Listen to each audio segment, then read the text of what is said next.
Hello, everybody. It's another episode of Not Near Mint. And if you decided to join us live tonight, you're going to be seeing a very interesting episode. It's going to be Top Shelf Friday, and what does that mean? You're going to be finding out in a second. But there's been a little bit of news this week. Right now, as we speak, D23 is getting set up. Later on in the episode, Bruce for Kingdom of Nerds, he will probably be chiming in with a little bit of breaking news with anything during the show. We did get some news earlier this evening that writer Bruce, I just had it written down here. So Brian Hogan, he was the writer on Spawn for a good period of time. Cyberforce, worked on Mouse Guard. He passed away at the age of 61. So wow, tribute for him. That's a very young age. Also, another bit of news that happened this week that a former writer of Transmetropolitan decided to come back on the scene and gave him some space to do so. I'm not going to say his name, but I think that Miracleman has a statement that he made. Yes. Do you want me to do that now? Let's get that out of the way right now so we can get to the show and be positive, because this is big news. We got to address it, because if we don't talk about it, we might as well just support it. And we are not supporting this. So go ahead, Miracleman. Yeah, so I'm going to preface all of this by saying, and I'm just going to come right out and say it. Warren Ellis was hands down one of my favorite writers in comics. His name alone was enough to get me to pick up a book. He made some of the greatest books of the early 2000s, Planetary, Transmet. Even some of his lesser known stuff was fantastic. And like Freak Angels or Ignition City. He co-creator of The Authority with Brian Hitch. He was the guy who, along with Ultimates, really kind of created that big scene of comics, that movie, that epic scene of comics. And quite frankly, in a lot of ways, that movement in comics is what led to the MCU and the proliferation of really good superhero books. And I'm not saying that's Warren Ellis's, he doesn't earn that, but I think he was instrumental in this. Several years ago, came out that he used his power and prestige to pressure women into relationships or liaisons. And they came forward during the Me Too movement and created a website called SoManyOfUs.com. 60 women had experiences, and they went to Warren and asked him to, just to work with them, to acknowledge the harm he's caused and to work towards resolution. They didn't want him out of the industry. They didn't want to hurt him. They just wanted him to live up to the man he said he was, because in the early 2000s, he very much came across as a champion of women and equality, and would have been somebody who would have supported the Me Too movement. One of those, I hate to use the word victims, but one of those victims put out a statement. Now that Warren Ellis is being brought back by Image, it was said 5 years ago, I believe it was, Image dropped him and said, we cannot work with him until he's made attempts to, make amends and advance himself as a person. Well, apparently Image has thrown that out the window, and they're looking for some Warren Ellis books because they sold. That's let's be honest with it. They made money.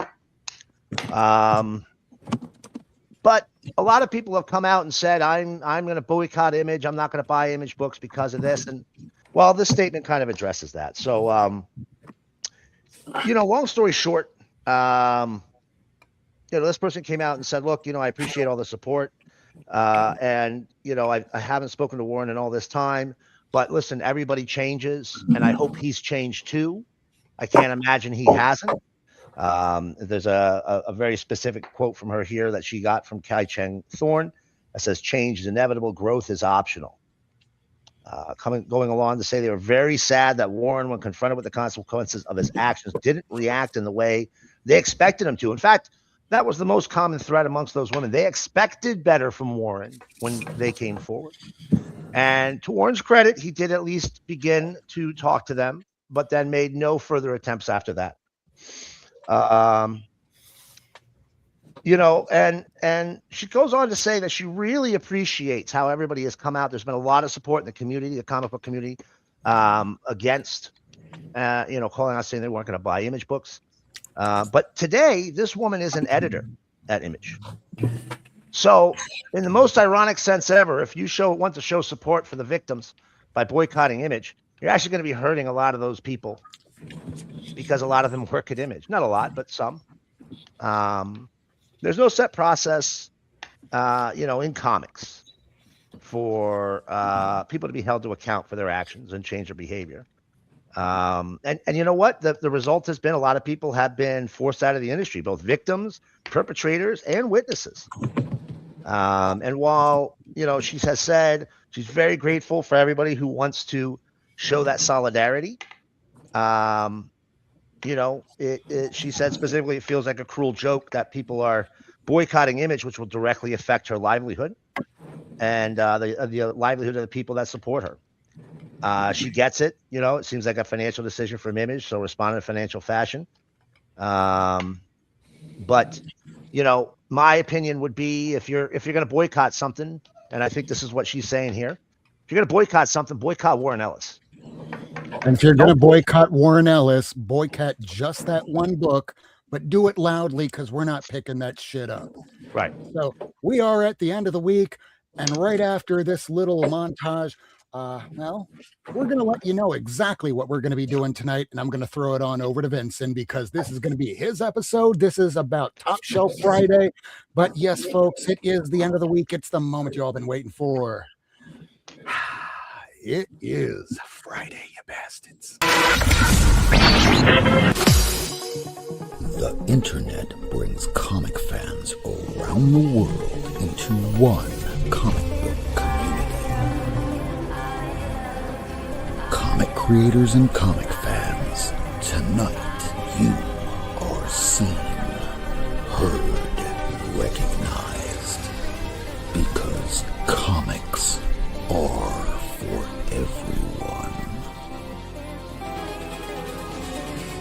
Live from Miami, Florida, broadcasting around the world, this is the Not Near Mint Show.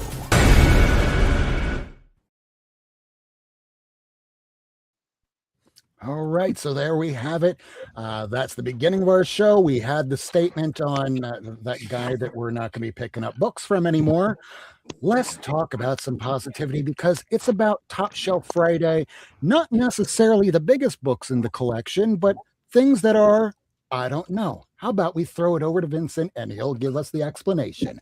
Who are you, Vincent? What you do on your Blue Sky? And how is it going to relate to the show tonight? Yes, Top Shelf Friday has been going for a few years now. Started in the evil other place. We brought it over to Blue Skies. I absolutely adore how many folks on Blue Sky look forward to it. You know, like how, you know, like, oh, I've got mine all ready to go. Like, you know, like earlier in the week. It's about, so Top Shelf Fridays, you know, it came from, you know, the book that you put on the top shelf, and it doesn't necessarily mean dollar value. It can be that big key. And I before we got spun up, I was joking that it's funny. A lot of mine are keys, but they're not necessarily keys because of it's not about the monetary value. It's like I really love. Spoiler: I really love Iron Man. So you know what? What's going to be one of my big keys is going to be, you know, a big Iron Man book. So it's that kind of stuff kind of goes hand in hand. But Top Shelf Friday is really just about loving comics. You know, the ones that bring you joy. Every time you look at the cover or you open it up and it just makes you smile. You know, so that's Top Shelf Friday. So tonight, the way that we're going to be doing this, 5 on each of us. We're going to do rounds of 2. So Vincent, you're the one that has been doing Top Shelf Friday for how long now? Kevin, how long? We've been 3 years? 4 years? Oh, at least probably like 4. Yeah. Yeah, 4 years maybe. No, you have to send me the link. We do it every Friday on on Blue Sky. You just kind of highlight a comic, and you know, and I definitely have started cycling ones back through. It's not like, when you do it consistently week in, week out, you got your favorites, right? So I highlight one book that week that just gives you joy. I it's just fun. I get a lot of people are like, oh, should I only post within the post? Should I quote retweet? I'm like, I don't care. I just want you to be positive. I want you to love comics because that's all it's about. No negativity here, right? So Not tonight. So tonight, if we're going to start, I think that the first person to start should be you, Vincent. And then after you start those first 5, pick whoever you want to see go next. And Somebody as we should do go over the this- rules here real quick too. Yeah, so I'm so gonna we do decided to that make a little right game here. out of this, right? So you got 3 boards. Guys, I don't have a lot of backer boards, so I had to use them. I only use. I need a marker. I like Michael's. Michael's got it. So have won it, and then pass. I don't know what that. I You're don't know so why. goddamn I don't know dumb. why donkey's on there. Padonkey is not really what we're going for. The donkey. It's because he's a pajackass. P plus ass. And by all means, everybody in chat, want, have, pass. You can contribute as much as you'd like. I gotta say, my variety tends to just be things that just have, favorite covers, ones that just characters I love, ones that I always go back to. If I'm starting it off, I actually have 2 copies of this one to pop up because, and also, these are ones that you've probably seen on my channel or ones I've shown off on here.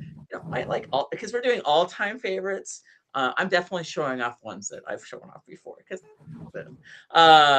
so the first one I'm going to show off today is Hulk 340. Yeah.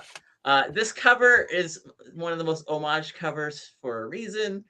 It's awesome. Also, I opened this one because mine is a interior ballpoint. Oh, nice. By Mr. McFarlane. I had one of those and sold it. Yeah, these are he signed a whole ton of these for a comic book shop he used to be part owner for in Puyallup, Washington, called Spider's Web back in the 90s.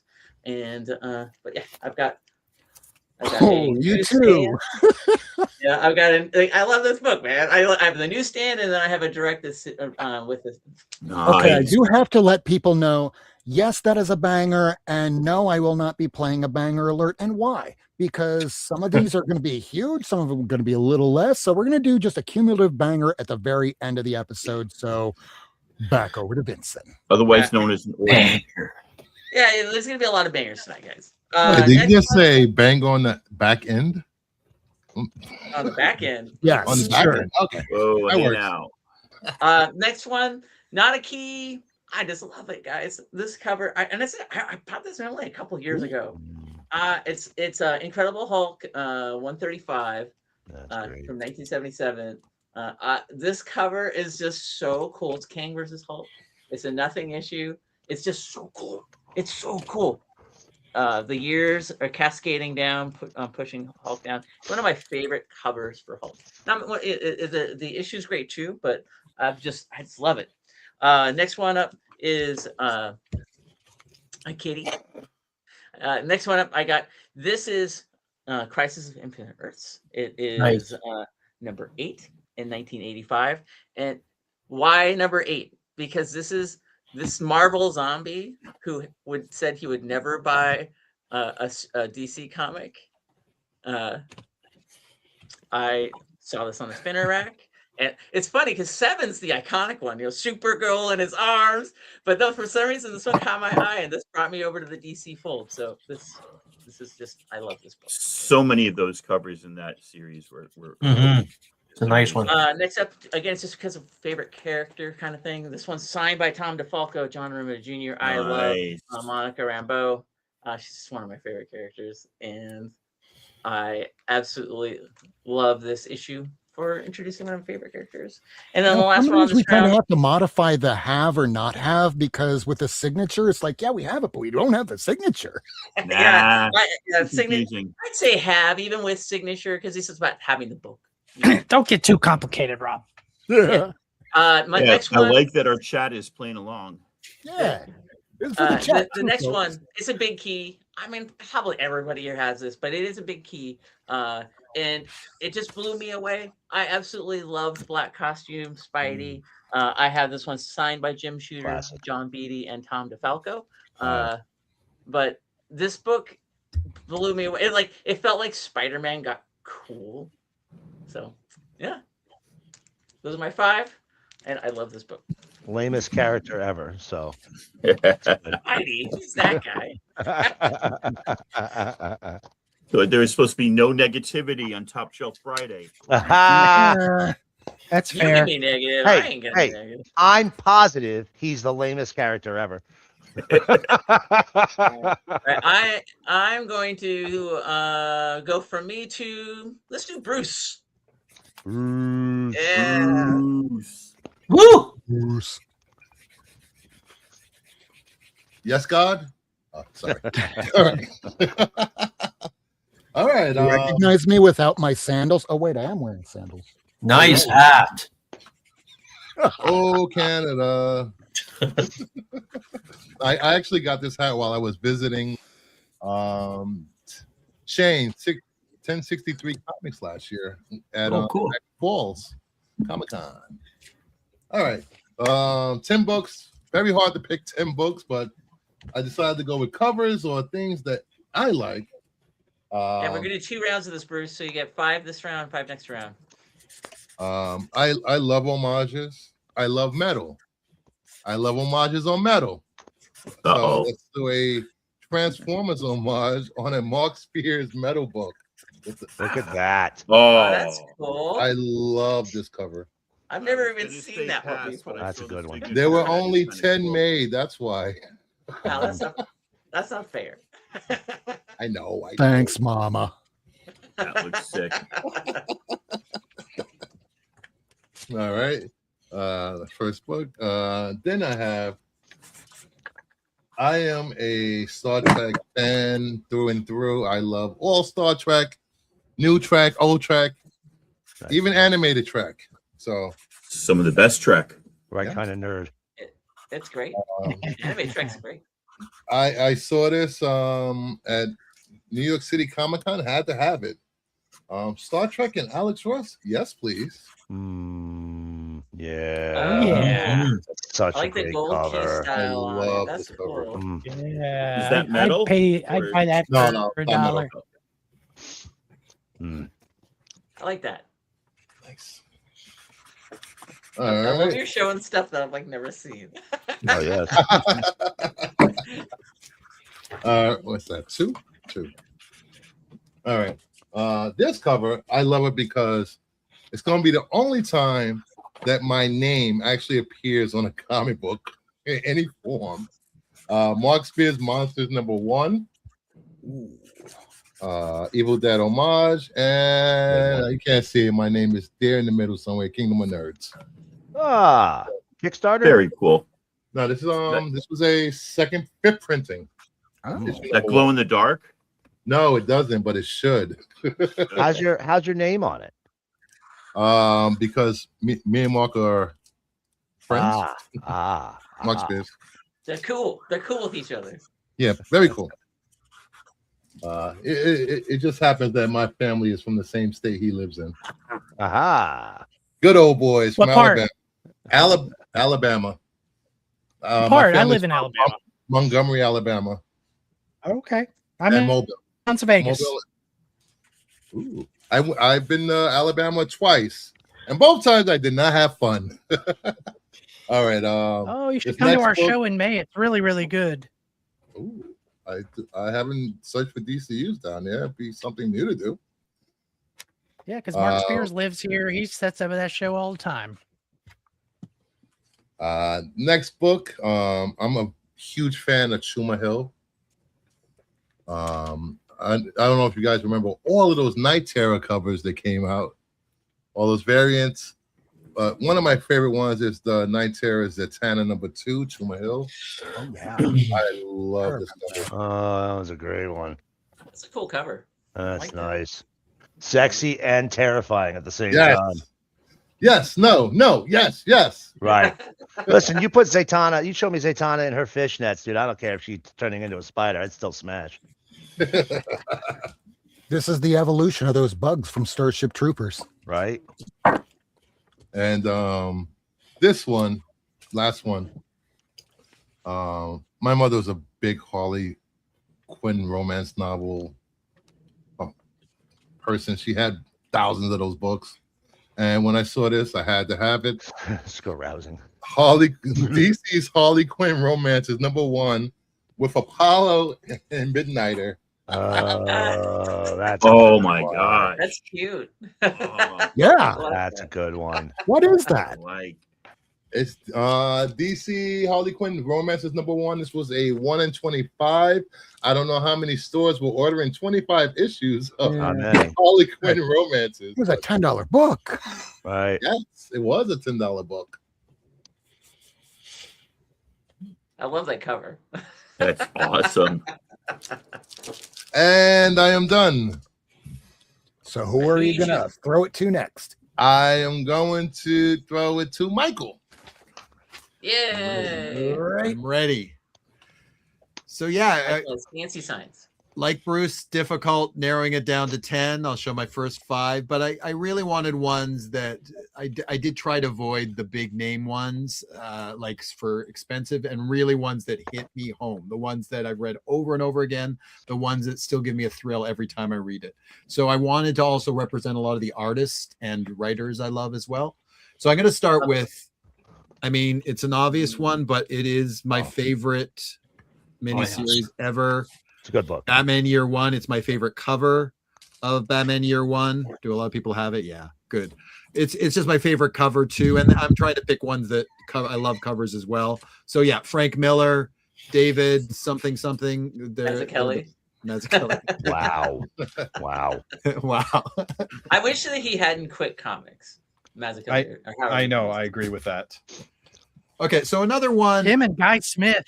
God, Guy Davis. I mean, go on. Come on, Guy Davis. Guy Davis, yeah. I picked this one.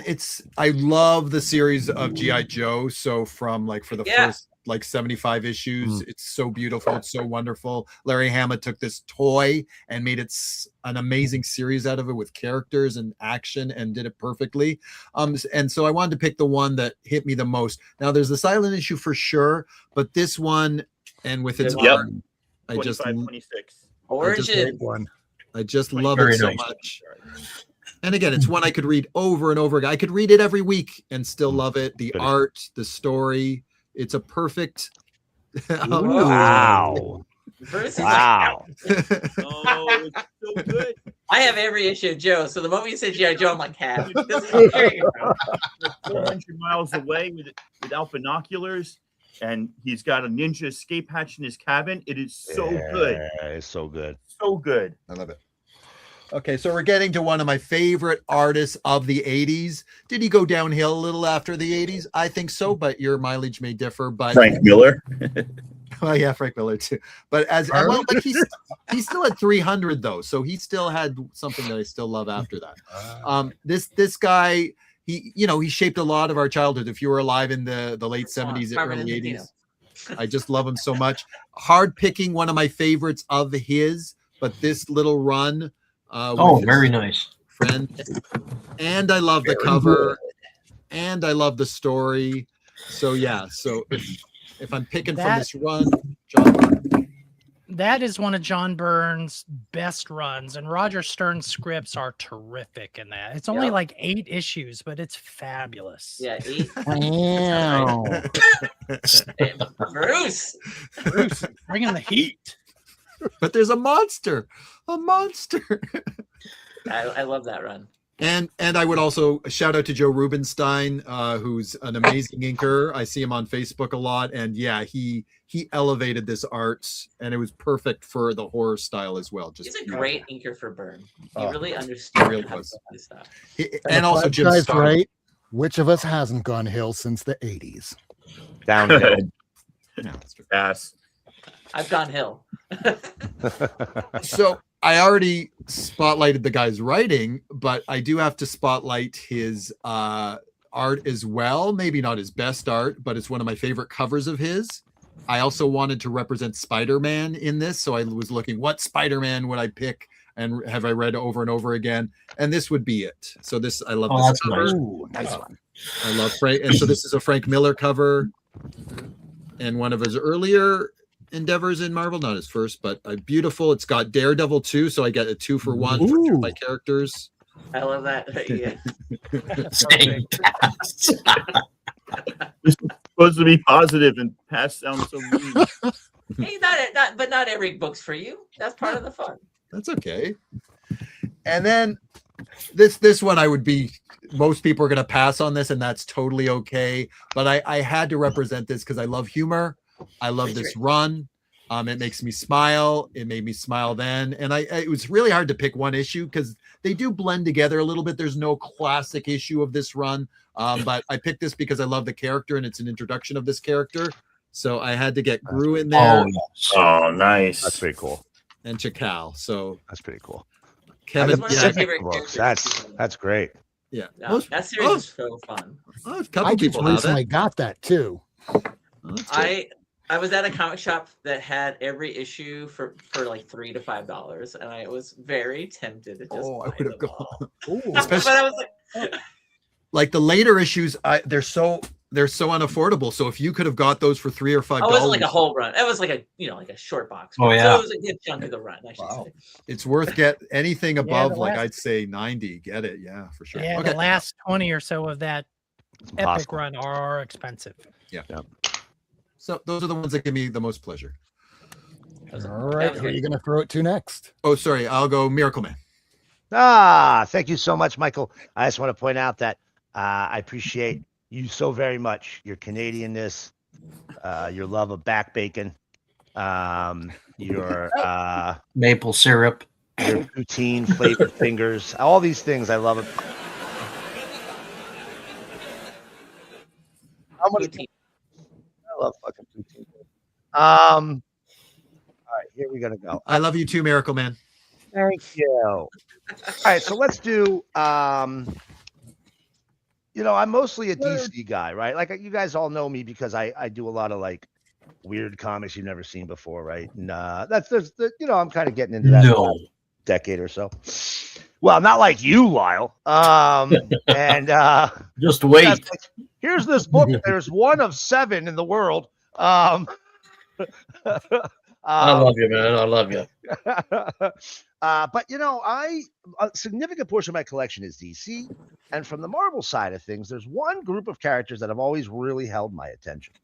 And here we have the Avengers number 70, the first full appearance of the Squadron Sinister. Woohoo! Now, I also have issue 69, which is their first cameo, and that one's autographed by Roy Thomas. But I had to show this one off because this is what really, you actually see Squadron Sinister fighting the Avengers. And as in case you don't know, this is the evil Justice League of the Marvel Universe. They're from an alternate Earth. Here's your Superman. Here's your Flash. Here's your Green Lantern. Here's your Batman. Not to be outdone, because they didn't just want to have an evil version. They also came up with a super good version, and here they show up in Avengers number 85. Now it says Squadron Sinister down here, but it's not. This is actually first appearance of the Squadron Supreme, the super heroic version of these characters, as well as the extended group. Wow, goddamn, This is that's like rough, the man. The extended group of heroes. They got a Black Canary. They got a Hawkman. But I'm telling you, Squadron Supreme, Squadron Sinister. I think I need 3 books. One of them, Sleepwalker 7, to have every single appearance of the Squadron Supreme and the Squadron Sinister. Wow. I just absolutely love the characters. They're great. I agree. Now we're going to switch gears just a little bit, but not really. And I'm going to show off one of my favorite books ever. And this is the first book I got that made me feel like a big-time comic book collector. I bought it in 1998. It was the first time I had high-speed internet. In fact, I'll be honest with you, I think it might have been the first time I had internet. And I bought it off of the eBay in its nascent infancy. I think I sent a fucking cashier's check for it for like $7.80. What was this? 1963. Justice League America number 21. Ooh, yes. I almost picked that, you scalawag. Yeah. Nice. Look at that. That's great. Wow. Ooh. Wow. There's a pass right there. He doesn't even know what DC Comics is. True. I like that Bruce has this one. This is one of my favorite books of all time. Such an incredible classic cover. You have like 9 comics that aren't Richie Rich. Don't get fucking excited by it. You know, I think it's your first Silver Age appearance of the JSA. It's the first crossover between the Justice League and Justice Society. It's one of my favorite stories ever. Really love the book. Five Guys is on a roll. What's that? The Five Guys is on a roll. On his Netscape Navigator. CompuServe, not Prodigy. CompuServe. CompuServe. Get it right. Crisis on Infinite Earths. I mean, if you're a DC fan and Crisis doesn't land in your top 10, at least one issue. Number 1 is probably one of my favorite comics of all time, but this one is the one that probably has the biggest impact on me. And on top of it being such an iconic cover, oh yes, huge book. Mine is also autographed by the late great George Perez. Nice. Very nice.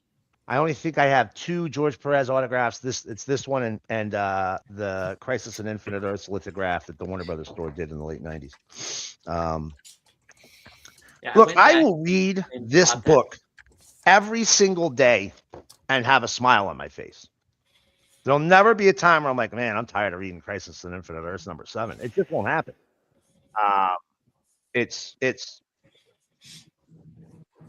Supergirl impacted me as a young comic reader in a way that nothing had prior to that. Now, this is 1986.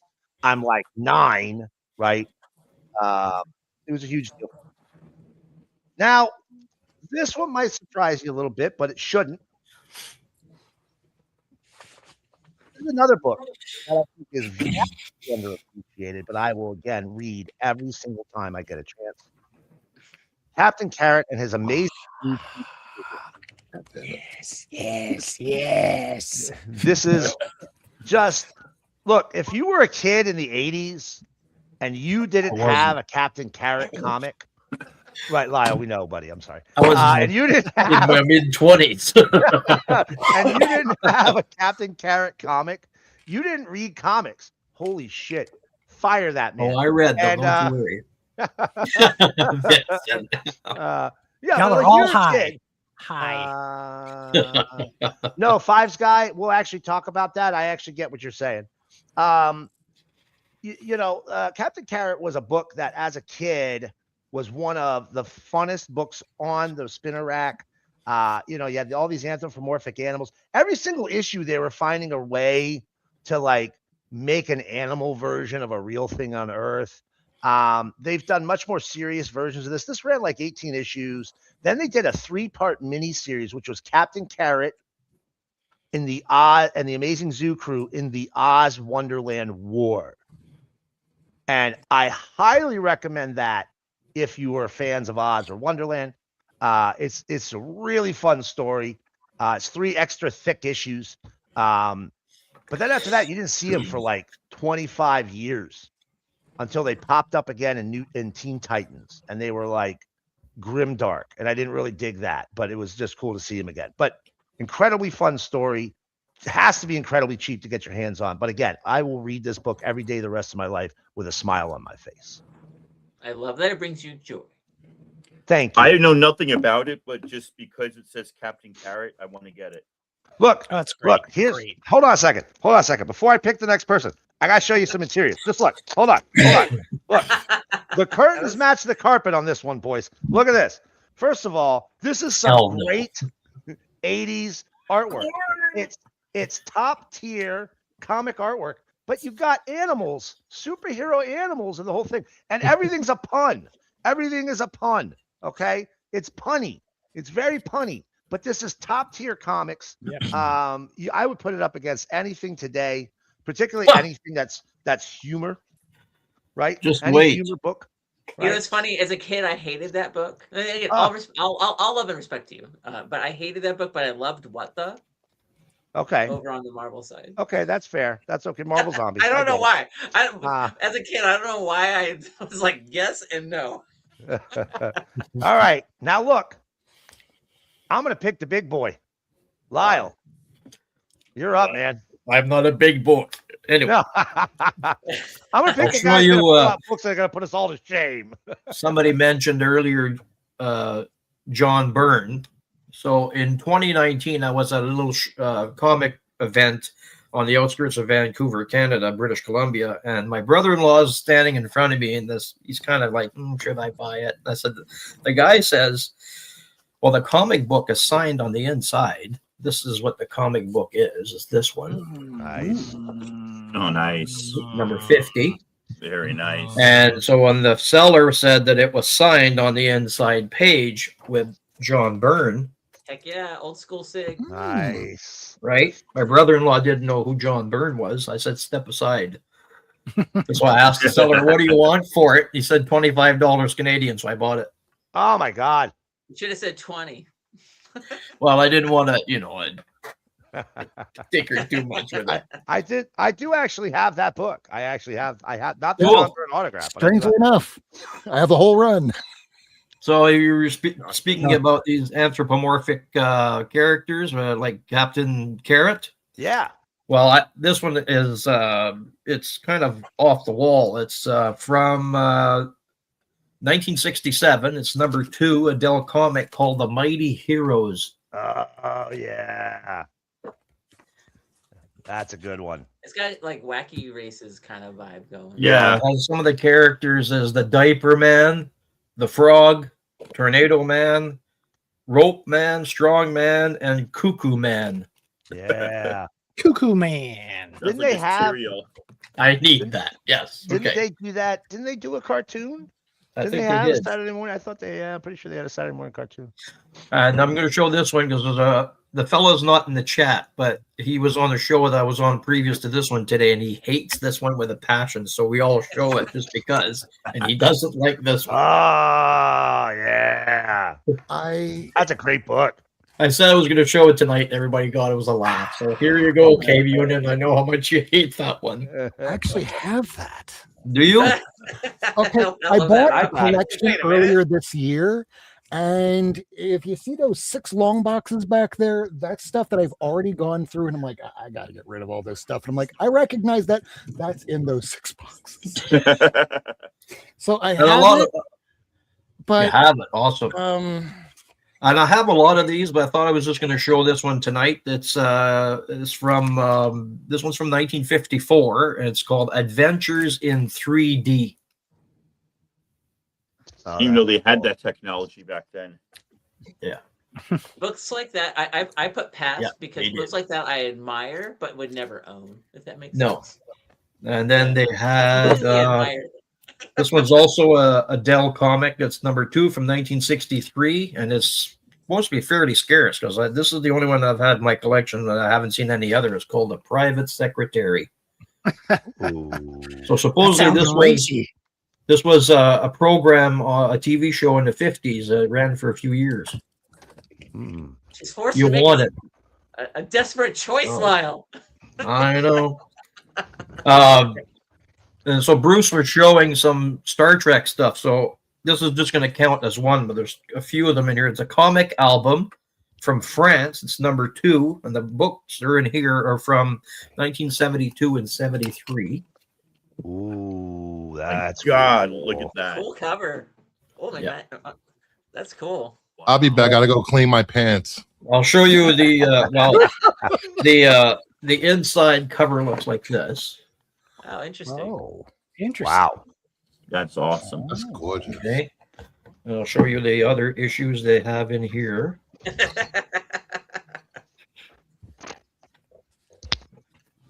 Just a minute here. Hold on a minute.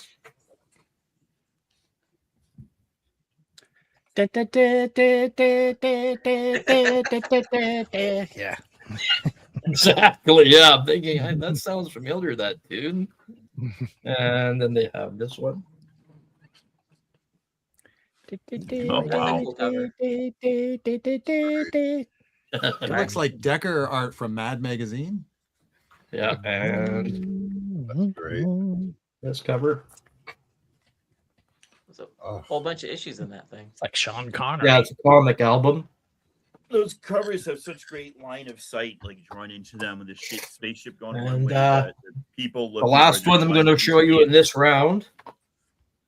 It's called The Secret. This is what I collect. I mean, it's not a key or anything. It's just what I collect. Absolutely. All That's the- the point. The Secret Service, Old and Young, King Brady Detectives. This is issue 565 from November 19th, 1909. 1909. I'll take anything from 1909. I have a lot of this stuff. I love it. Okay, that's all, unless you want me to carry on and show you some really scary stuff. Now you get to nominate who goes next.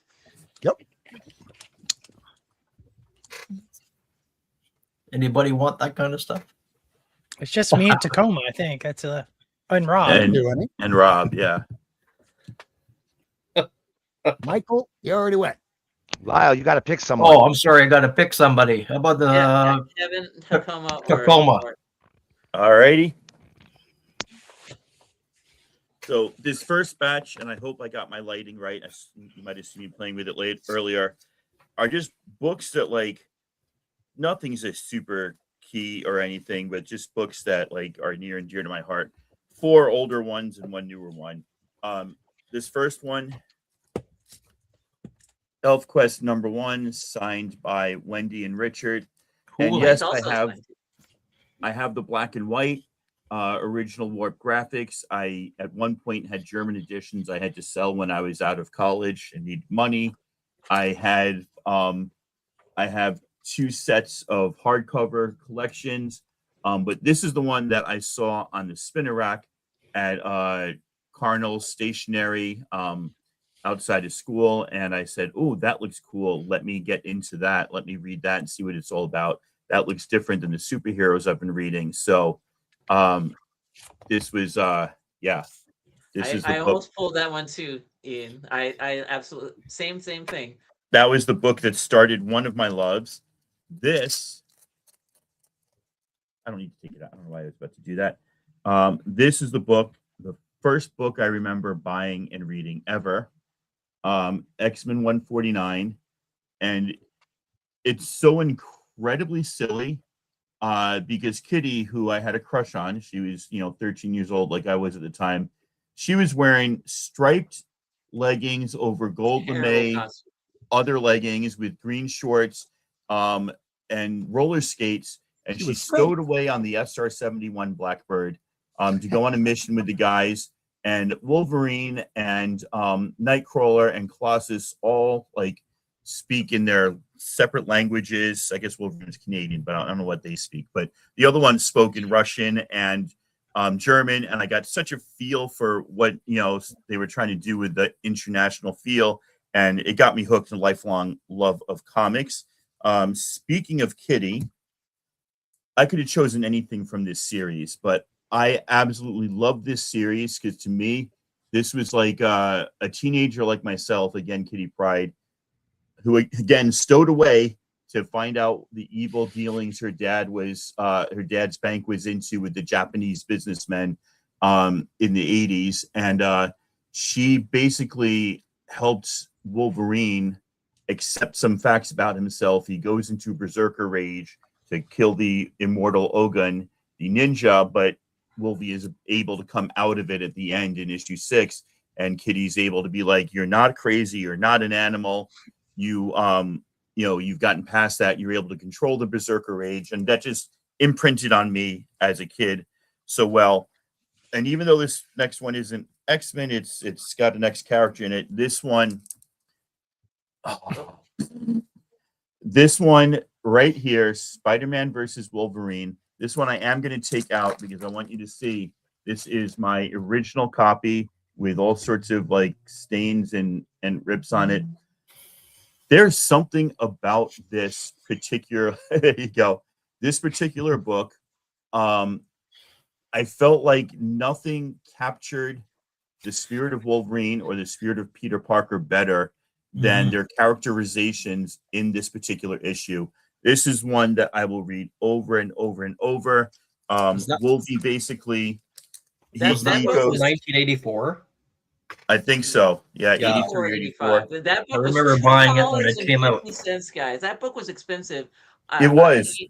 Ian, I had only $1.50 on me when I went to the spinner rack. $2.50. I rode home and begged for $1 to ride back, praying it was still there. There was one left, and I read it over and over and over. Wolvie, who we know, a $10 book today. Immortal and had lived a long time, had been friends with the CIA and people, and Russians were out to kill his friend Charlie, and we find out Charlie is Charlene, a woman that he had a past with, and Spider-Man followed Wolverine thinking he had done something he hadn't, followed him to East Germany. Ladies and gentlemen, Germany used to be split down the middle, East and West. That's for the history. And got caught up and realized that because Spider-Man was a hero, he was not on the same level of a killer that Wolverine was. And yeah, it also features the death of Ned Leeds, the Hobgoblin, I think. I don't know much about Spidey goblins, but one of the Goblin people, one of the Goblin gang, I think they were called the Goblin Gang, right? One of the Goblin Gang died in that, and then Spidey got upset or something. All right, and so the ones are modern, but I just thought this is so cool. My wife is Chinese, and she introduced me to the concept of lucky money, or Lai Si. And this particular issue, I just ripped another bag. Every time I take this out, I rip. The cover is like a lucky money envelope, and that's a great gimmick. That is when you are, it's like the first time taking it out. It's still shiny foil there too. You have to wipe it down later. The prince. Yeah, it's just they actually did another issue like this too. I've got both of them, but this one just really got to me because I remember being introduced and being told when I first met my in-laws, you're going to get this slicey, this lucky money. Don't look inside. Don't see how much it is. So you get home, telling the white guy all the things not to do to offend my wife's culture. And that you'll only get this until we're married. Then we're expected to give it to the younger people at the family gatherings and stuff. So those are my 5. Definitely love the concept behind this. It's a gimmick, but it's an awesome gimmick. I will say this, a little fact. CGC will grade it inside the envelope. Oh, really? Yes. You have it? Do you have one? Really? No, I do not have it graded, but I have seen it graded. That's cool. I don't grade, but that's cool to know. Thank you. All right. You have another copy of that? Of this? Yes. I know. I have. They did a different one. They did another in this cool. series. I'd have to go look for it though. This is the original, and this is Monkey Prince number 1, which I did read. It was okay. Wasn't great. Thank you. Who are you nominating? Oh, let's go see what Kevin's got. Kevin!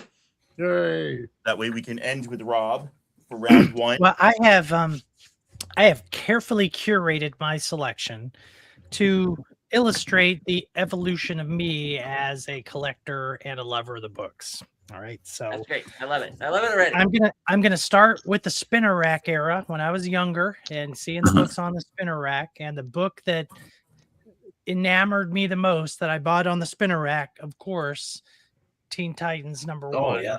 Oh, Nice. yeah. When this came out, it was magical for a 10-year-old. I mean, this is DC's answer to Uncle X-Men, which was so popular at the time, and I can still read this series to this day.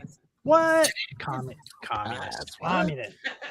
Actually, Kevin, before you go any further, can you stand up? Because I need to make something very clear. I love that shirt. Oh, yeah, my Ghost Rider shirt. That's a good one. Damn, Well, you that's got I that would- at Heroes Con, right? I got this at Heroes Con, yeah. Yeah. that a Ghost Rider. Kevin, I would be listening, but I'm going back to see who said pass on my comics in the chat so I can keep them in mind. And What? Okay, I won't be Charge him personally more. offended. Why is Ghost Then- Rider on a horse? In It's 1983, the original the Ghost Rider, dude. first comic book store in my town opened up, and the book that was the hot book at the time that everybody had to have, and I waited in line diligently to get it. And when I read it, I was not disappointed. Of course, Thor. Nice. 7, yeah. Excellent. Beta Ray This is Bill, so Walt cool. Simonson, Surtur, Thoom. I mean, Gonna how have to can you change not like mine that? now. I had it in my list. I'll change it. Is this the first one where everyone? Oh, has did it? you? Well, we haven't had any repetition so far. That's been good. Next, there's nothing other, about this book that really identifies me other than I just love it. I love Bruce Timm. I love this era. I love the Batman animated show. Mad Love. Gotta love Mad Love. Classic. Yep. I love Bruce Timm. I wish he did more. And his version of Batman is, for me, the definitive version of Batman. Y'all know probably by now that I'm not a huge Batman fan, but this style is the exception to that. I know. Now for the next two, I'm going to throw you some curveballs. And I don't even know if this qualifies. If you want to disqualify me, that's fine. I can't But- imagine anything being disqualifiable in those. Oh, you just categories. wait, homeboy. Unless you So- hate it. And do you So secretly this hate it? one, I had to pick something, but this is going to represent for me what is the greatest comic book series of all time. And Oh, y'all- X-Men. y'all- Okay. Y'all are going to disagree, maybe it's other than exciting. Tacoma. All right. But this is Right, volume yeah. 1 hardcover of Usagi Yojimbo, Nice. which is the greatest comic in the history of comics. It's up there in my top 5. For I sure. Start kinda to agree. finish. I've got, Oh, I've you got, got to read this. Very respectfully pass. I've got the whole I set love it. of hardcovers. I buy the limited edition hardcovers We're every the same time. page. So all of them are signed and numbered by Stan Ooh. Sky. And Oh, some have nice. remarked and some don't. There's Nice. like That's really nice. 40 of these. That's my tattoo. My Mine wife, isn't I like showed that. her my Usagi book since I finished my room. She saw the little sketch that Stan did on my Usagi #1. And she's like, oh, I could take a picture and sketch that for you, take it to the tattoo artist. I'm like, I don't just say Usagi and they know what I mean. She's like, no. So I love Usagi. He hasn't lost a step as far as I'm concerned in the 40 years that he's been creating this. Did book. you Same wanna with see- Stan Sergio. Sky is the nicest Have man you in the seen world. the Netflix animated show? I It's have not even not Usagi. because I'm a hardcore purist, and Tacoma might be able to relate to me on this. I mean, there's the Kaito series that's come out over the last few months. It kind of takes place in the 80s, and I'm just not digging it. I'm not. Oh, I hate to say it. I did not like the TV show, but I'm loving the Kaito series. Are you? Yeah, I'm not. It's refreshing. I love it. 'Cause All it's right, still so- Usagi. It is. All right. Just forgive me on this last one, but for number 5 of my first lot here, I've selected something that isn't even a comic book. Uh-oh. Because there's probably one thing that is more nostalgic to me in my childhood and my teenage years than comics, and it's old school Dungeons and Dragons. So I had Oh, I had to pick That's my cool. favorite adventure module. I have a nice collection from like 1978 to 1982. It's like a 5-year window. That's all I buy. I love your D&D collection is fantastic. So And mad- mad respect. this is one that I picked because it's, sorry, my camera's reversed and it's messing with me, but this is my favorite adventure from that era. So I picked that as a representative. Clear boards, of course, on these because they all have artwork on the back. Yeah. Jeff loves it. Not huge bangers. Maybe some of y'all were expecting from me. I got a couple of bigger bangers on the second round, but that's it for the first one. So I guess by default, Rob, you are last and certainly not least. All Not at all. right, then in that case, I will hand over control for the panel for showing the chat, and let me I got grab it. those first 5. So let's see here. 1, 2. My first character was a 3, 4. cleric, Jeff, when I was about 12. Okay, so the very first book that I ever wound up really getting as a kid, or at least one of the ones that I first remember reading, I was 7 years old. My parents went, "Hey, Rob might wind up being gay because he doesn't talk to any of the other boys at school once we moved over to Broward." So when I'm going to school, they're like, "Okay, he's drawing, but he's weird." They didn't have a word for autism then. Fine. So they flew me out to Colorado to go hunting with my uncle, and he accidentally shot me. So I was in the hospital. And if you ever remember Pulp Fiction, that portion when Marvin gets unalived in the back of the car, and you get to hear the line of, if my wife finds out that there's a dead guy here, then I'm going to get divorced, and I don't want to get fucking divorced. It was almost the same line that my dad used. So my mom passed in 2023, never knowing that I was shot by her brother. But while I was in the hospital, my dad started going to a local CVS and a comic shop that was around the corner. And the guy gave some suggestions for a 7-year-old kid to read. This was one of the first books that I remember reading. In fact, this is the exact copy. It was somewhere in the back of one of these boxes pass. Wow. Okay. So yeah, this isn't a huge banger or anything. Yeah, it was made into a TV show, although it was completely different from the book. But as a 7-year-old kid, when all you were watching was Masters of the Universe and Transformers, maybe a little G.I. Joe where nobody gets shot, this was a revelation, and I loved it. And one of the other ones that he brought, and I'm going to count this as the same book because it's a 2-part story. It's The Death of Professor Zoom. Reading this, wait, people can be unalived in a comic book? Rob, you're only 7. You have so much to learn. So So as I started learning, I come home from school one day after not exactly getting, I have no idea. Okay, I'll get to that later. So 7th grade, I try out for the volleyball team and I fail terribly because I'm a kind of overweight kid now. So I come home. What's there on TV to watch? Batman the Animated Series. Wait a second. Is there like a comic book of this too? Yeah, they're putting out something called Batman the Animated Series. So it was the very first series that I ever wound up completing. Every single issue. And I got this at a local CVS that was right by where I lived, where I tried going to the comic shop first. It was already sold out because, it wasn't a regular Wednesday thing. It was whatever your dad could drive to the comic shop. He couldn't do it, so I rode my bike 2 miles to get this, and it was the last copy. A little bit of a spray on it, but hey, I'm happy with it. Now, very nice. A little bit older. Thank you. Pass. Cool. Obliterated my bingo card as well. It happens. So this was a book that I got from my parents for my either 15th birthday, and as it would be 10 years ago. 10 years ago. Jesus, this must have been 1994. I'm kidding. So most people, when you wake up for Christmas when you're a kid, you're expecting large boxes. If it wasn't something the size of like this, I really didn't care. And hey, 40 years later, nothing much has changed. So they got me this book. I went to go to get it signed by Stan Lee. And if I wind up getting rid of everything in this collection, I would get rid of everything except for this, because this one would probably remind me of my parents the most. Oh, yeah. I was not expecting Rob to be the one who had this. I'm gonna have to pull something different. Oh, you too, huh? Yeah. Yeah, well, yours is better by default. I have a couple extra just in case somebody shows up. Pivot, Kevin. Pivot. I will pivot on the fly. Don't worry. Yours isn't trimmed because me, when I was a dumb kid, 14, 15 years old, I can make the comic look more presentable by trimming it. You dumb bastard. Don't do that again. I traded the comic book. Story, though. What? Well, I traded a comic book to somebody else in school back in like 7th or 8th grade, and it was Amazing Spider-Man 13, First Mysterio. And of course, I mutilated that book.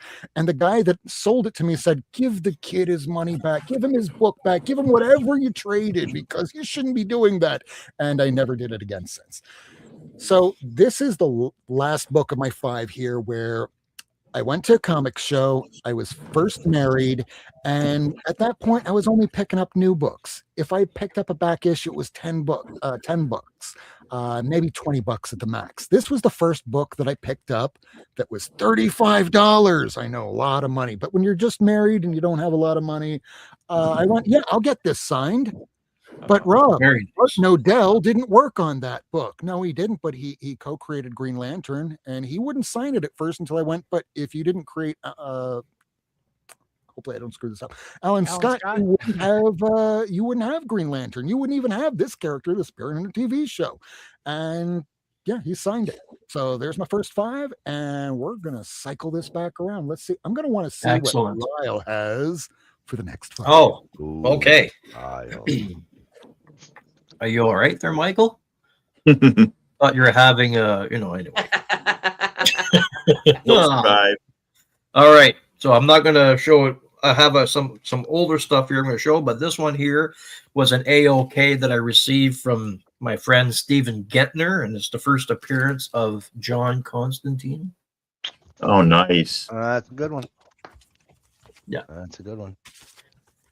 But this one, this next one I'm going to show you was the first appearance of John Constantine in a preview magazine that was prior to this one. And it was this one. I just wow. Nice. The DC sampler. And then John Constantine also makes an appearance in this 1987 book, Who's Who. Mm-hmm. I don't have that. How do you not have Who's Who, man? Who's Who.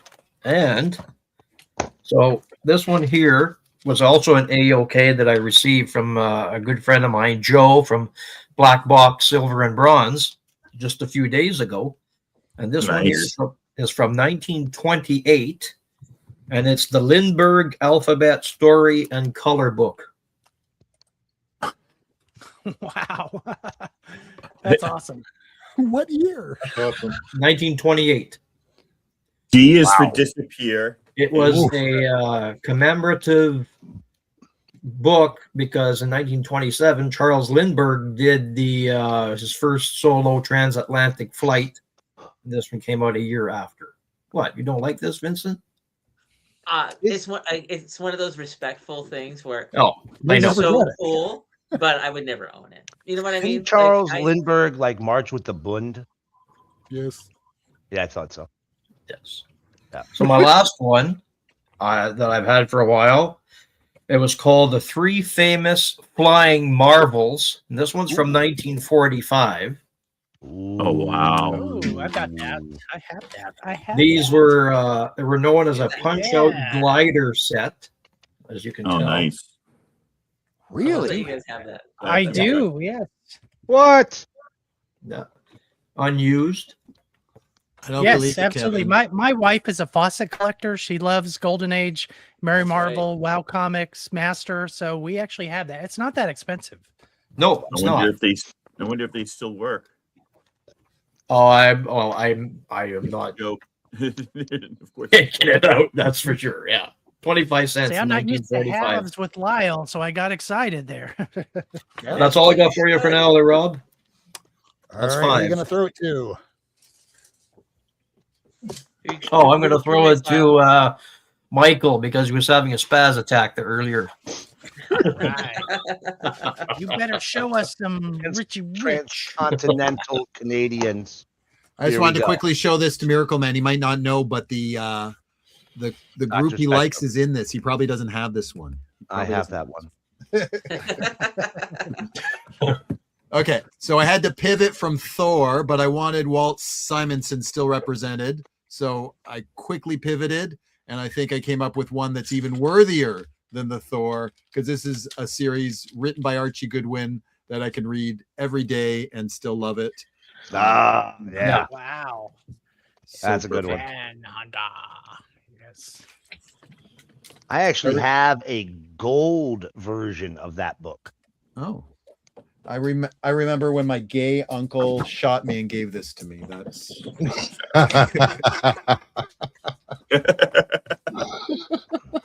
okay. Yeah, one up that story. Okay, so I had this picked out already. I was going to pivot, but I thought no. Even though it's New Teen Titans, it's my favorite cover. It's my favorite George Perez, and it combines. Since I can't do Justice League and Teen Titans, it's a good secondary thing. Oh, yeah. Gets them both in there. Yeah. Just loved it. Yeah. I remember Except reading it's this. got the new Zatanna costume, which is just hideous. Oh, Robin was on a calf day that day for workouts. You know, the costume's not so bad. It's that scarab on her head thing that really just I can't get past it. Yeah. Bring I- back I- fishnets. Boo. I don't love that we understand. I don't understand the boots almost up to her JJ and hot pants. I don't. Why do I need 4 inches of flesh out on her legs? Why? What was the point of that? Okay, I'm going to pick one that. Is that Miracle Man who's asking that question? Right? I'm saying she should have had less boots and less pants. I gotcha. Nope, Okay. stop talking, go to jail. Less. Yeah. All right. I'm going to pick one that nobody else will have and nobody else will want, but that's why I picked it. It's for the humor. It made me laugh so hard when I read it. I love this team. I love the artist. I love this era. I could have picked one of their more serious works, but I love this comedic take. There's no way. Yeah, hell no. Nobody has. The I have Legion of it. Substitute Oh. Obsession. Oh, I thought you were pulling out a Everybody has that goddamn. You do have it. Why does everybody have it? I think they mailed it to everybody in won't. America. Everybody- Man. That build was up, I'm like, certain I'm it- gonna hate it. I was certain it was going to be inferior 5. I was certain. That's Yeah, that's what I was That's what I thinking. thought. I had my Hell's No egg ready. That was a good fake out. This was also represented, but he represented the Marvel or Epic reprint of this series, and I wanted the original. And also, I wanted to pick my favorite story and my favorite cover from it. And I love the covers much better than were on the Marvels. I can't not go mentioning ElfQuest. Love this series. Love this cover. This specific issue elevated the issue. Elevated the series. Loved it. Loved it. Loved it. This is so amazing. I'd love to have that. That's great. I might have an extra for you, Vincent. And the last one, so yeah, he's been canceled, but he's a Canadian. We don't get canceled often. Canadian. Oh, God, already. Oh, Canada. But I love it. Like at the time, it was unique. Yeah, it was very unique. And Not there's respectfully on this one. Just there's a pass. special reason for me extra loving it. So Cerebus loved him so much, but I met him at a convention before he was canceled, and I was going to have a whole bunch signed by him, but then I met him on the floor, and I just brought up this one because this was my favorite issue, and he was nice enough to give me a little Cerebus, and I always love it for that, and I love the series, and it was a special time in my life, and it made me feel special as a comic book collector because I know a lot of people have it if you're a comic book collector, but at the time, it was like none of my friends at school would have heard of this. Only comic collectors knew about this series, so it made me feel a little bit special. Especially getting it signed. Yeah. So Right? this is my top of the top. Oh, And I will send it over to Kevin. Okay.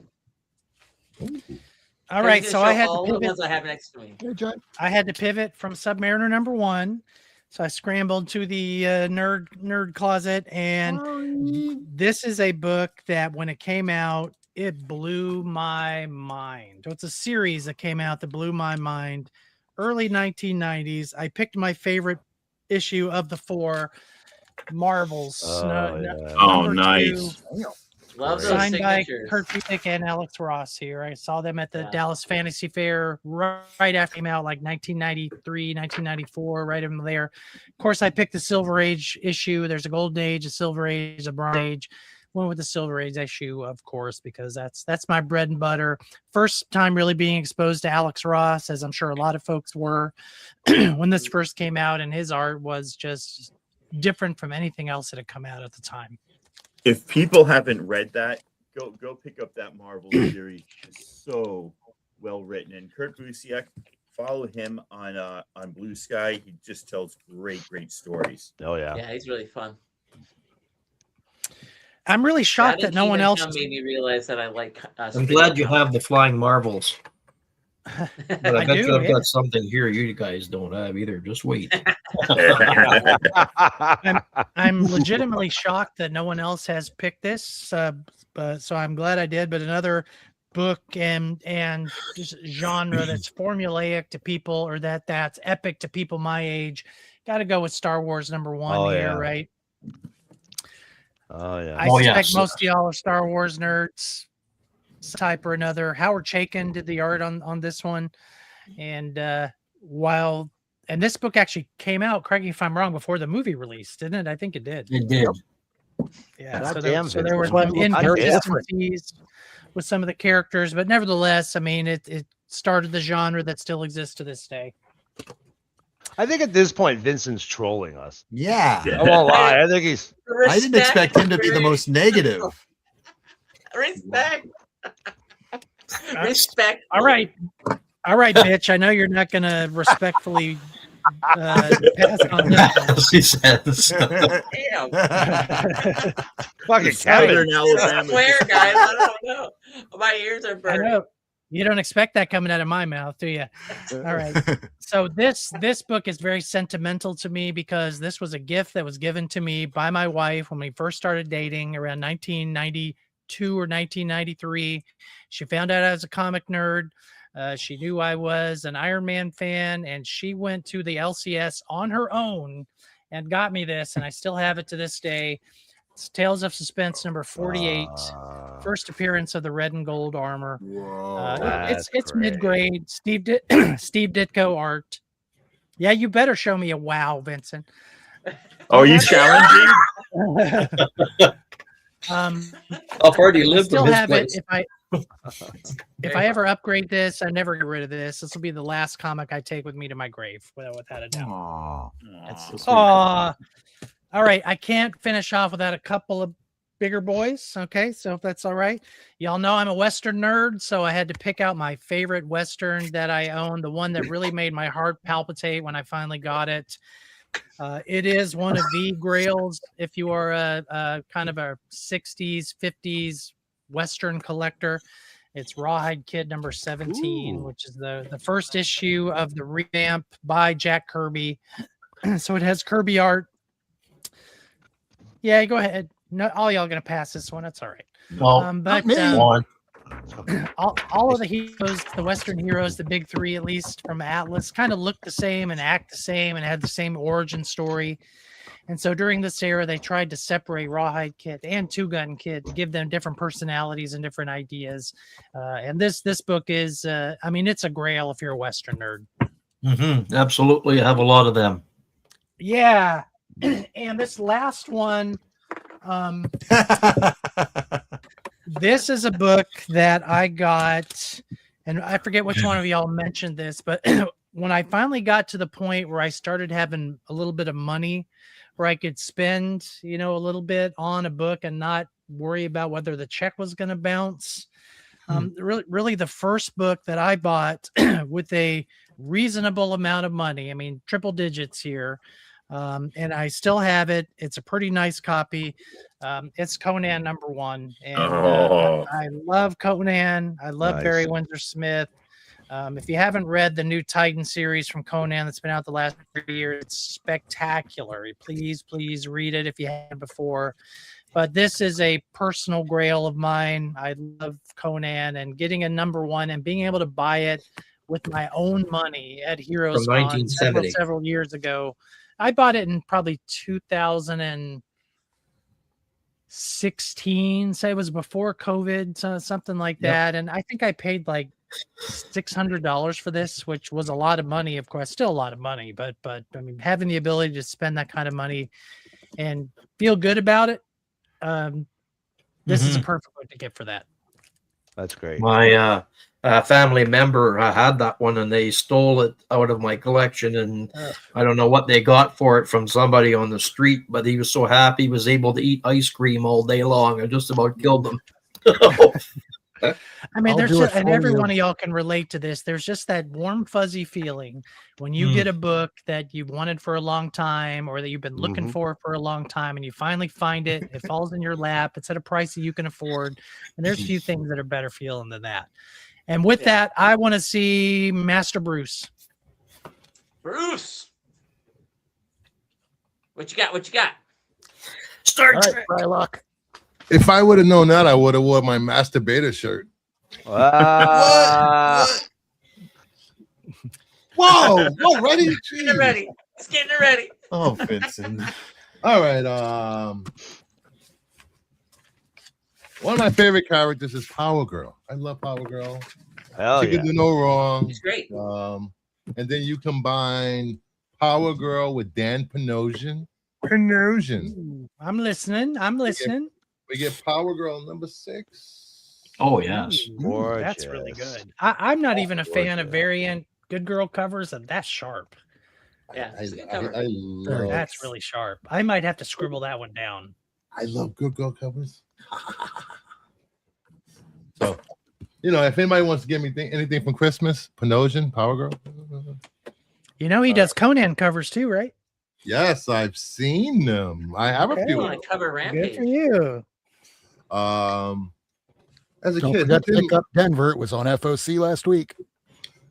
who did not like the Electric Company? Oh. Hey, you guys.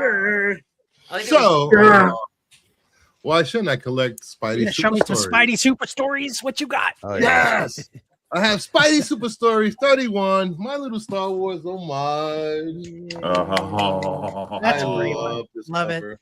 Oh, it's awesome. At some Probably the point, I best wanna one to get get. a high- Want on that, absolutely. Yeah.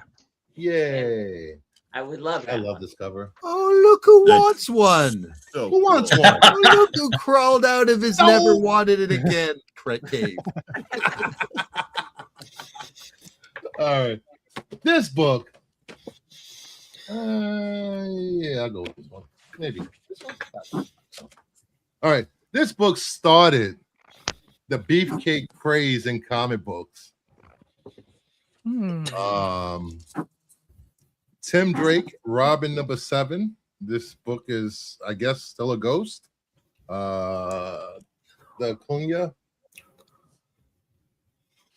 Oh, that's his arm. Yeah. That's his arm. That's his arm. I love anime, and this is very anime inspired. Yeah, very anime style. In the eyes. Not easy to find. Not easy to find at all. I mean, you can find it, but you're going to be paying through the nose for it. All right. High school Superman, Death of Superman. Hurt a lot of comic book fans back then. We didn't know Superman was coming back. I mean, we did. You know better now. Yeah, we did. I don't know. Me and my friends wore the armbands to school because we were cool. I love that. That's great. So, Funeral for a Friend Part 3. This is my favorite cover where all of the heroes are at Superman's funeral. This one? Oh, yes. Yeah, I love this cover. It's probably one of my favorite covers from that run.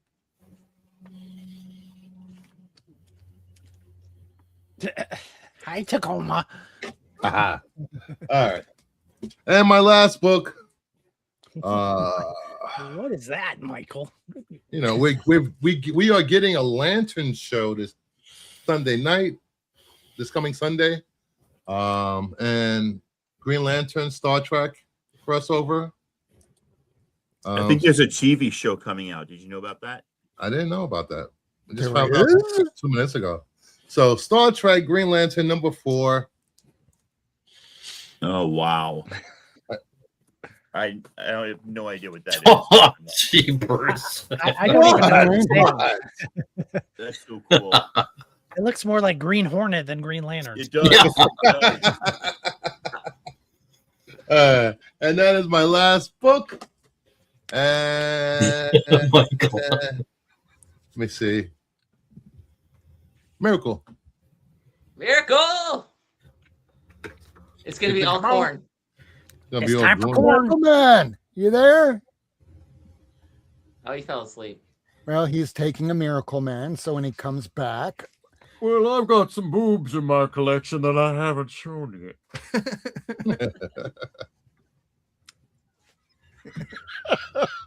I guess all right, Vincent next, can go, next, right? next. Or Tacoma. All righty. Someone? Oh, So I bought some modern ones that just were kind of different, and that looks more than 5. no, they're in top loaders because these are actually on my shelf. The majority of these. So this first one, Oh, yes. Deadly Class, was this amazing book that Rick Remender and Matteo Scalera did, and this was a free comic book day one, and it was telling a story that was not linear with the regular story. What happened was this was like a previous a different guy, and the assassin, remember, high school kid, was assigned his first kill that he had to do at a Fishbone concert. And so this whole story is an homage to seeing Fishbone live, which if you've ever seen Fishbone live, if you have any idea what I'm talking about, you know how amazing that is. If you don't know who Fishbone is, then this is just... But I absolutely love this see story. it as a kid. I remember nothing. I love that they wrote an entire story about a guy getting scared and getting cold feet about committing his first assassin at a Fishbone show. I saw Fishbone in 94, 95, and sometimes in between, and in 2026 and 2025. All right, this next one is one that she says she's still finishing, but I'm beginning to not believe her because it's been about 8 years. But this is Bitch Planet #1 by Kelly Sue DeConnick. She wrote the fuck shit up right there. It's signed by Kelly Sue. It's signed by Valentine Delandro. And then Clayton Cowles, who is the letterer, did the what are those called when you put the symbols in for Onomatopoeia? no, he just put symbols in instead of words up there. I can't remember. There's a word for that when you use those. But anyway, I love that. I love that she signed it. I love that she wrote fuck shit up. You've never read Bitch Planet because she never finished it. It's only 10 issues long or 11 issues long. Definitely cool. This next one, when Star Wars, when Marvel took over Star Wars and got the license in 2015, the first run that they did of actual Star Wars comics, not any offshoots, written by Jason Aaron, were amazing. And this issue 21, this is the 1 in 100 David Aja cover. This is simply absolutely amazing cover. The regular one is black, white, and red. And it's also really cool, but that they had this kind of like sketch variant 1 in 100. This is without a doubt one of my favorite covers of all time. Nice. But it's called yes, I believe you are correct, Fives Guys. Shakespeare Professor would know. Thank you very much for helping us out. This next one, when I finally meet Stephanie Hans, this is, oh, look, I got 2 of them. This is the book that she will do a remark on and sign first. This was an open to order variant. When High Republic first started, everybody was like, oh my God, this is the new phase of Marvel. We're going to see movies. And, you know, it was crazy spec. People were getting like this book was up to $35, $40 at one time, and it was an open to order variant. It's calmed way the heck down, but I still absolutely love this cover. Christiana Ariel and I don't have that cover, but I have that issue. Okay, yeah. This I got in. Oh, here. Now you do have one. Because I probably have more than this somewhere. Very cool. That one is one that I just love to look at because my wife is an artist. My 2 kids are artists. My daughter is going to be an animator. You know, Inspector Axolotl is the show she's going to become famous for. She's been talking about for years and plotting out storyboarding. I can draw anything. when I went to see Bendis and the Jinx gang at can we get that so you can see it better? At there it is. At Rose City Comic Con in about 2018, they had just gotten like this new contract to put out these books, United States of Murder Inc., Pearl cover. This was Pearl #1, and Bendis was sitting there next to Michael Gaydos, who's the artist on this, and this is a blank sketch cover. Michael Gaydos, for free, drew a picture of Pearl. I still don't know what he wrote there. I actually should find that out sometime. So just basically sketch this for free. Bendis is like, that's the first Pearl sketch we've done because you're the first guy to come up with us. So I just thought that was really cool that I got that for free. That that's it looks so incredibly cool. You know, the Jinx stuff is gone nowhere. They did a second. This is what the A cover looks like. But just like having that sketch there, and he's like, yeah, you're the first one that we've done a sketch for or signed anything. So by the way, that's the kanji for Pearl. Is it? Yeah, in Japanese, that's Shinju. Oh, Shinju, the pearls. That's okay. That's now we're talking about bondage, but I get you. What's Chinese for necklace? I don't know. That was Japanese. Anyway. Oh wow, you actually can type. That's a great keyboard you have. Cool. There you go. There's my second top shelf. Oh, I got to pick somebody who has not gone yet. Rob, Miracleman, me. Miracleman, are you there? Miracleman, you there? Yeah, I'm here. Hey. All right. Now we'll go to Miracleman. Sorry. Were you I am dog sitting, and right before the owners left the dog got stung by a bee. So I've been dealing with a dog who is missing his people and is stung by a bee. So to be or not to be, yeah. Right. Fuck that fucking bee. So here we go, boys. All right.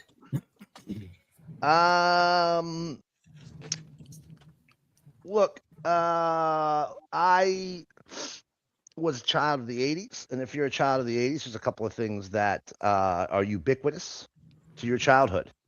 At least if you're an American. Lyle, you're obviously you were a child in the 80s, and Michael. Whoa. I'm not the only non-American here. Well, no, and Michael, I don't know if you have had in Canada. I don't know, like some show about the Queen or fucking something. I don't know. Somebody in the chat said you sound like one of the car guys, and now I can't get out of my head. Yeah. Actually, you got a point. You got a point. So Transformers #1. How do you not love Transformers? One of the best. Look, this was a 4-issue miniseries that ran 81 issues, 82 80 issues, something like that. And look, what's better than one copy of Transformers in the newsstand, but also a second copy of Transformers #1 with direct. So I got. Well, since I'm giving Vinson one of my Star Wars comics, you should give me one of those. We'll just keep it going around. We could. We won't, but we could do that. No Canadian.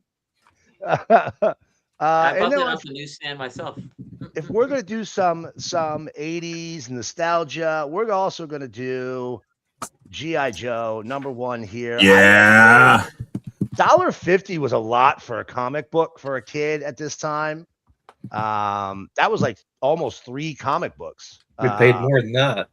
Right. And it was Baxter paper. These are all in high grade because they're all Baxter. And it was $15-20 really quick too. Yeah. Mine, as you can see, I got autographed by the great Larry Hama in 2022. Larry was like, if I personalize it, it's free. If I don't personalize it, it's $20. And I'm like, personalize it. So that's what this little thing's covering up right here. It's saying I paid him and then had him personalize it. I was like, kind of a baller move for myself, I think. Well, I bought something from him instead, so he makes some money off it. But G.I. Joe, I think the real Canadian hero, Michael, had said earlier that GI Joe, like those first 60, 70 issues were incredible, right? And you're right. I remember the Serpentor storyline.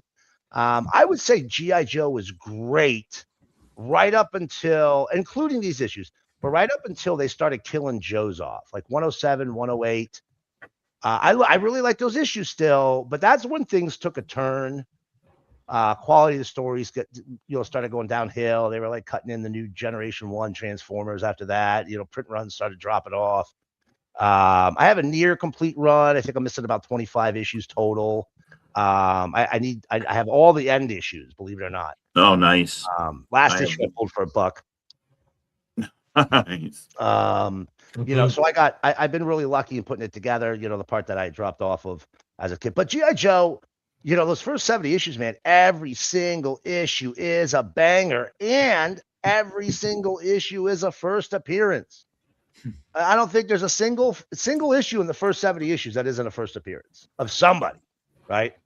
It might go longer than that. It might be like 80, 90 issues before you have an issue without a first appearance. We're going back to the Well again here on this one, and the Well is Justice League of America. But this is the book that, as a kid, really stood out to me. It's Justice League number 200, right? It's one of the greatest issues of Justice League ever made. It may actually be one of the greatest issues of comics ever made. Look at this incredible facsimile. Yeah. So you better have a clear board on that, Miracle. I have no clear boards. I own no clear boards. Ooh, see, now you get a second one. Got it.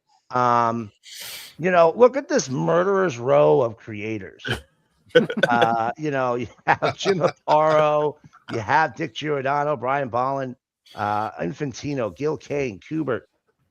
Jerry Conway, George Perez. If you were anybody in DC's stable of creators, you worked on this book. It's just an incredible book. It's a big, beautiful square bound. Well, I feel you on that one. Hawkwoman should have been in there. But they had so many Justice League members, and just one of the greatest books of all time. Again, a book I could read every day for the rest of my life. Last two, and look, this is going to be another one once again, kind of going back to the Well. But this is the book that turned me from a kid who read comics into a lifelong comic book fan. And I get the criticisms, and I could even address them. We could do a video sometime on these criticisms because I do get them. Crisis on Infinite Earths #1. This incredible wraparound infinity cover. George Perez, Marv Wolfman doing, in my opinion, the greatest comic work up until this point in time. This issue. Yep. This issue introduced me to the crime syndicate. Where they all end up sacrificing themselves trying to save the losers. The losers die. Just so many. Supergirl, Flash. So many characters meet their end in this storyline. And for those it felt ones, like it mattered too. It wasn't. It didn't feel flippant. It mattered for a very long time, which in comics is not a thing, right? Stories, deaths mattering, not a thing. Honorary mention to the first crime syndicate, by the way. Last but not least, obviously I had to pick this one, and I just grabbed my Marvel release as opposed to the original or opposed to the Warrior #1 that I have. But here we have Miracleman #1. There you go. Right. That's so cool. Look, there's a reason I'm really into Miracleman. And it's yes, I'm a huge. Well, it's your Alan name, Moore. first of all. Well, there's that. There's your mom named you that. Of course, you're gonna like the comic. That is true. The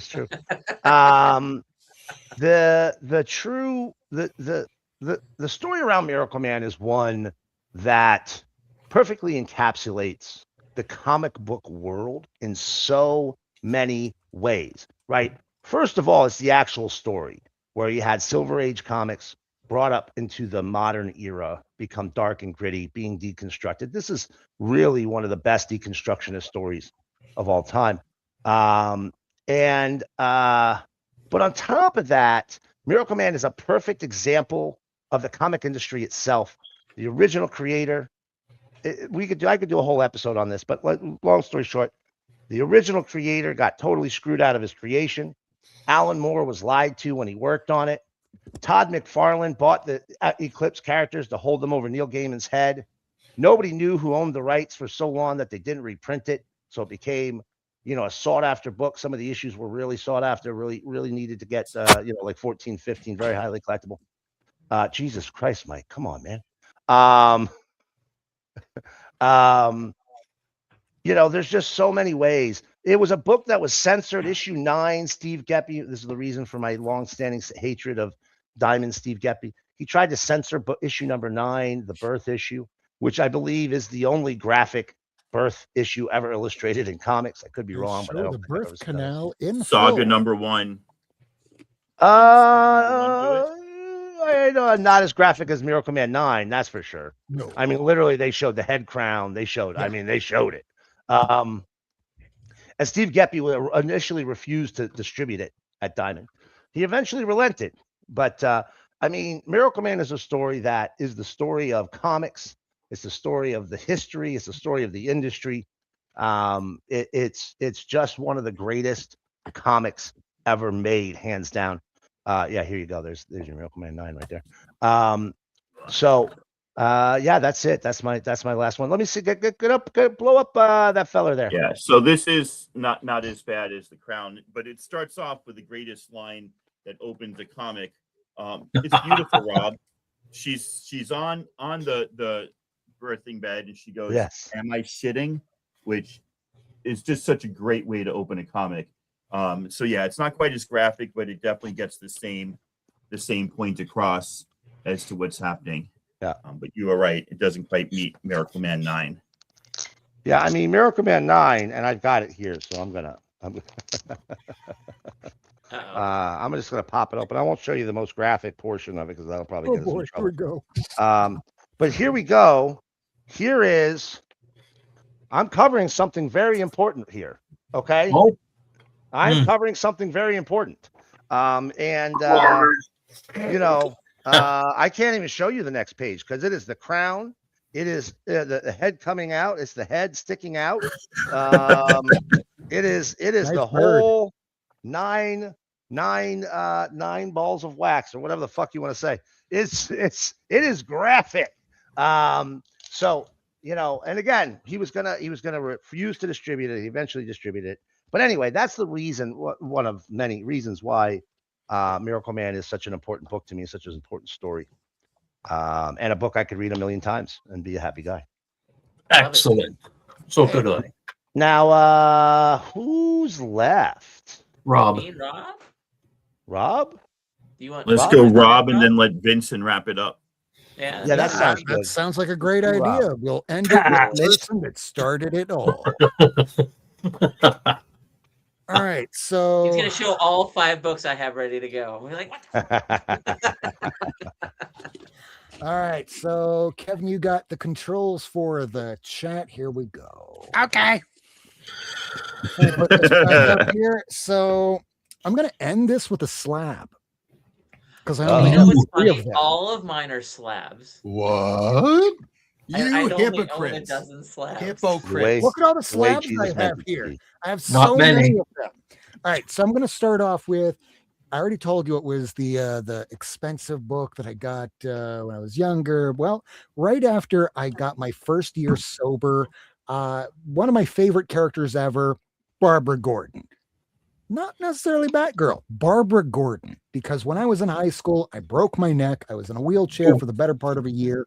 Had Were to you relearn how to shot? walk, and that's when somebody. No, this was playing high school football. And just to give you a brief thing of what happened, it was coach saying, okay, worst, you run down here. And Hutchinson, his name was Steve Hutchinson. He later went on to play for the Raiders. He was almost 7 feet tall, and his arm was about the size of my leg. And I was a big fat kid then. So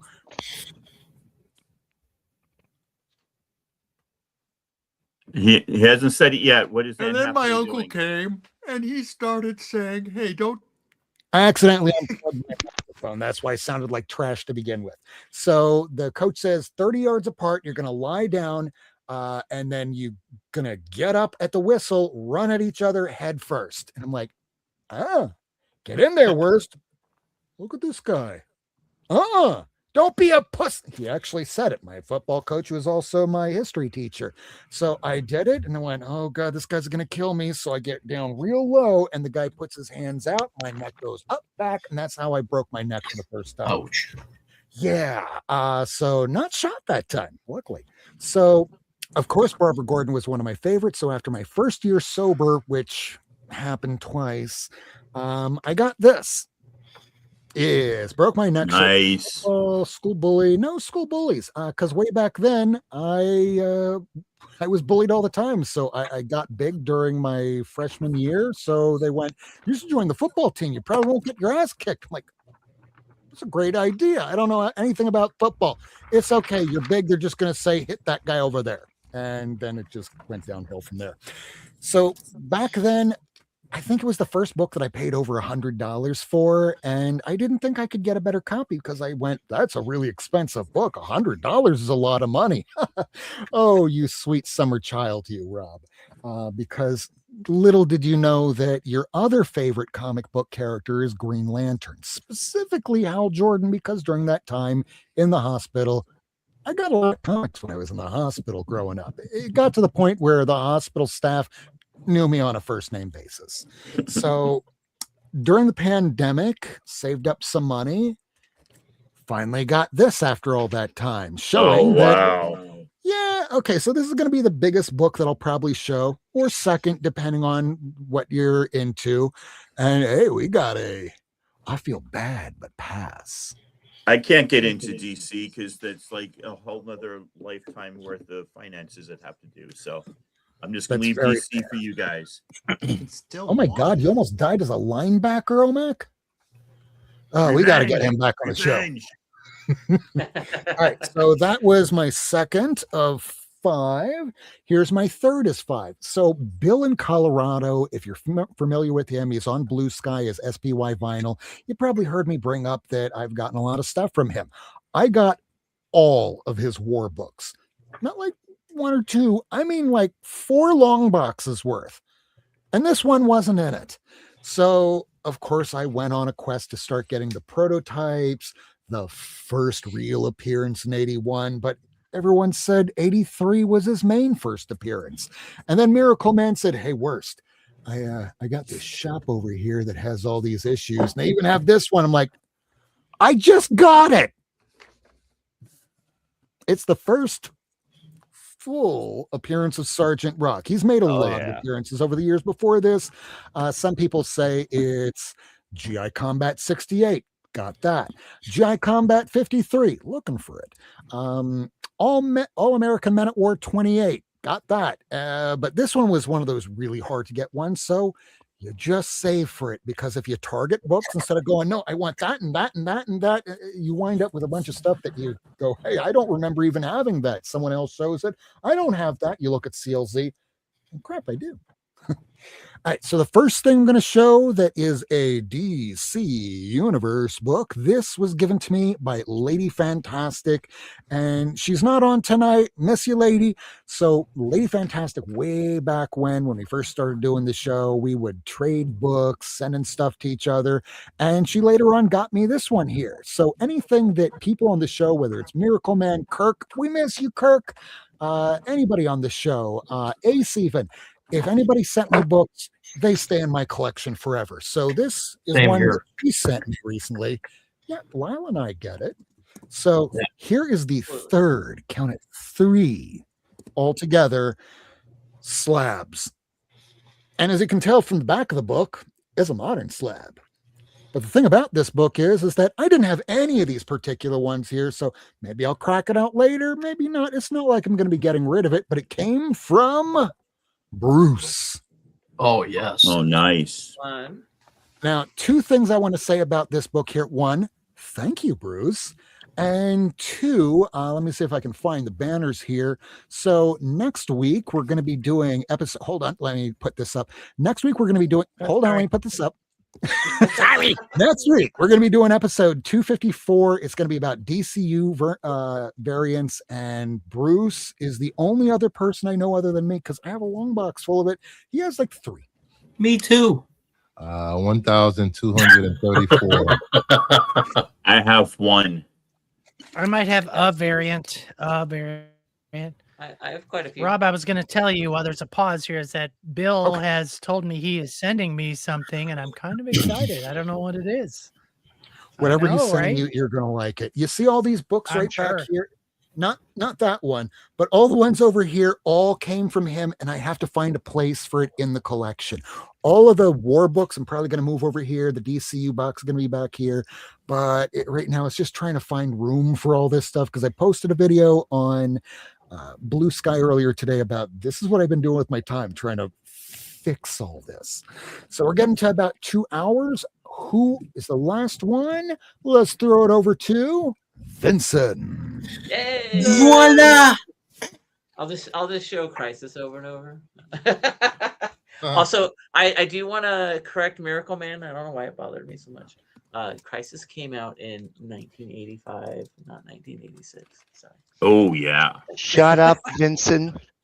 I don't know why it Actually, bothered me. But I was like,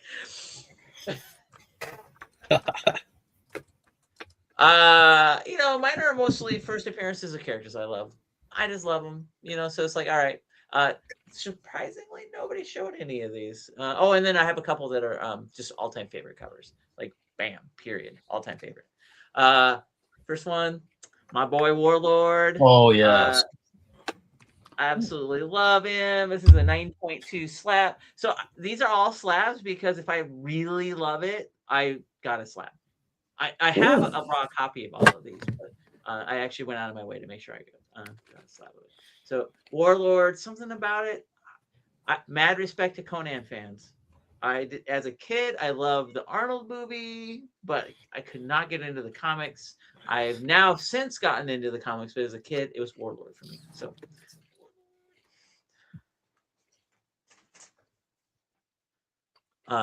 Next one, again, I have raw copies of all these guys, but Green Arrow. Volume 2. This is a 9.8. Nice. Something about the way Mike Grell transformed this character. I absolutely I liked Green Arrow before this, and then I loved Green Arrow the moment that he tweaked him to be that survivalist realism. Longbow hunters, just absolutely love it. So that's Green Arrow. Next one, we've been seeing some Transformers, but you guys have been failing to show the best cover of all time, which happens to be a Transformers cover. Stankovich. Yep. We had the homage from Bruce. Bruce showed the homage. This is a 9.4 clamshell. The thing about why this blew me away so much is as a kid, 1985.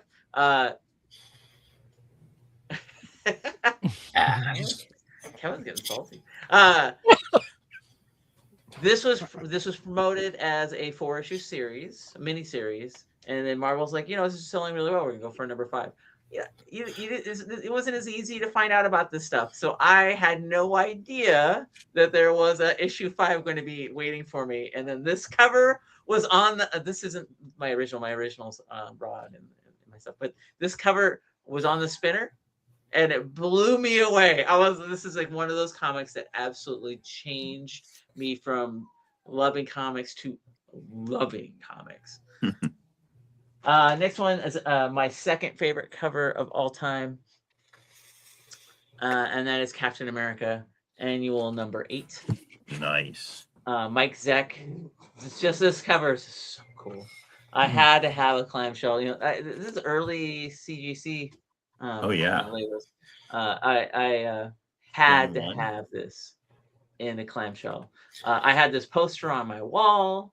I stared at this image so many hours. This is just one of my favorite covers of all time. And I'm gonna round it out. I'm just trying to go fast, and we've been going for a little while. Let's try to keep us going. A nice clip. I talk about Hulk all the time on Blue Sky. That's the one I've been collecting the last few years. But the first comic book series I did a full run for, and truly the character I have loved back when nobody loved him because everybody was like he's a loser, is Iron Man. So Iron Man, number Nice. one. This is a 3.0. Someday I'll upgrade. I know Kevin's been very nicely suggesting he might have one. Bruce hates me. This isn't effective. Iron Man is boring. That was a common opinion back in the day. I completely get it. Iron Man I'm not is even mean gonna but fight rich. you on it. Iron Man was my boy. Iron Man was in Submariner. I actually was going to show Submariner number one. I was like, someone's going to show this one, so I didn't put it out.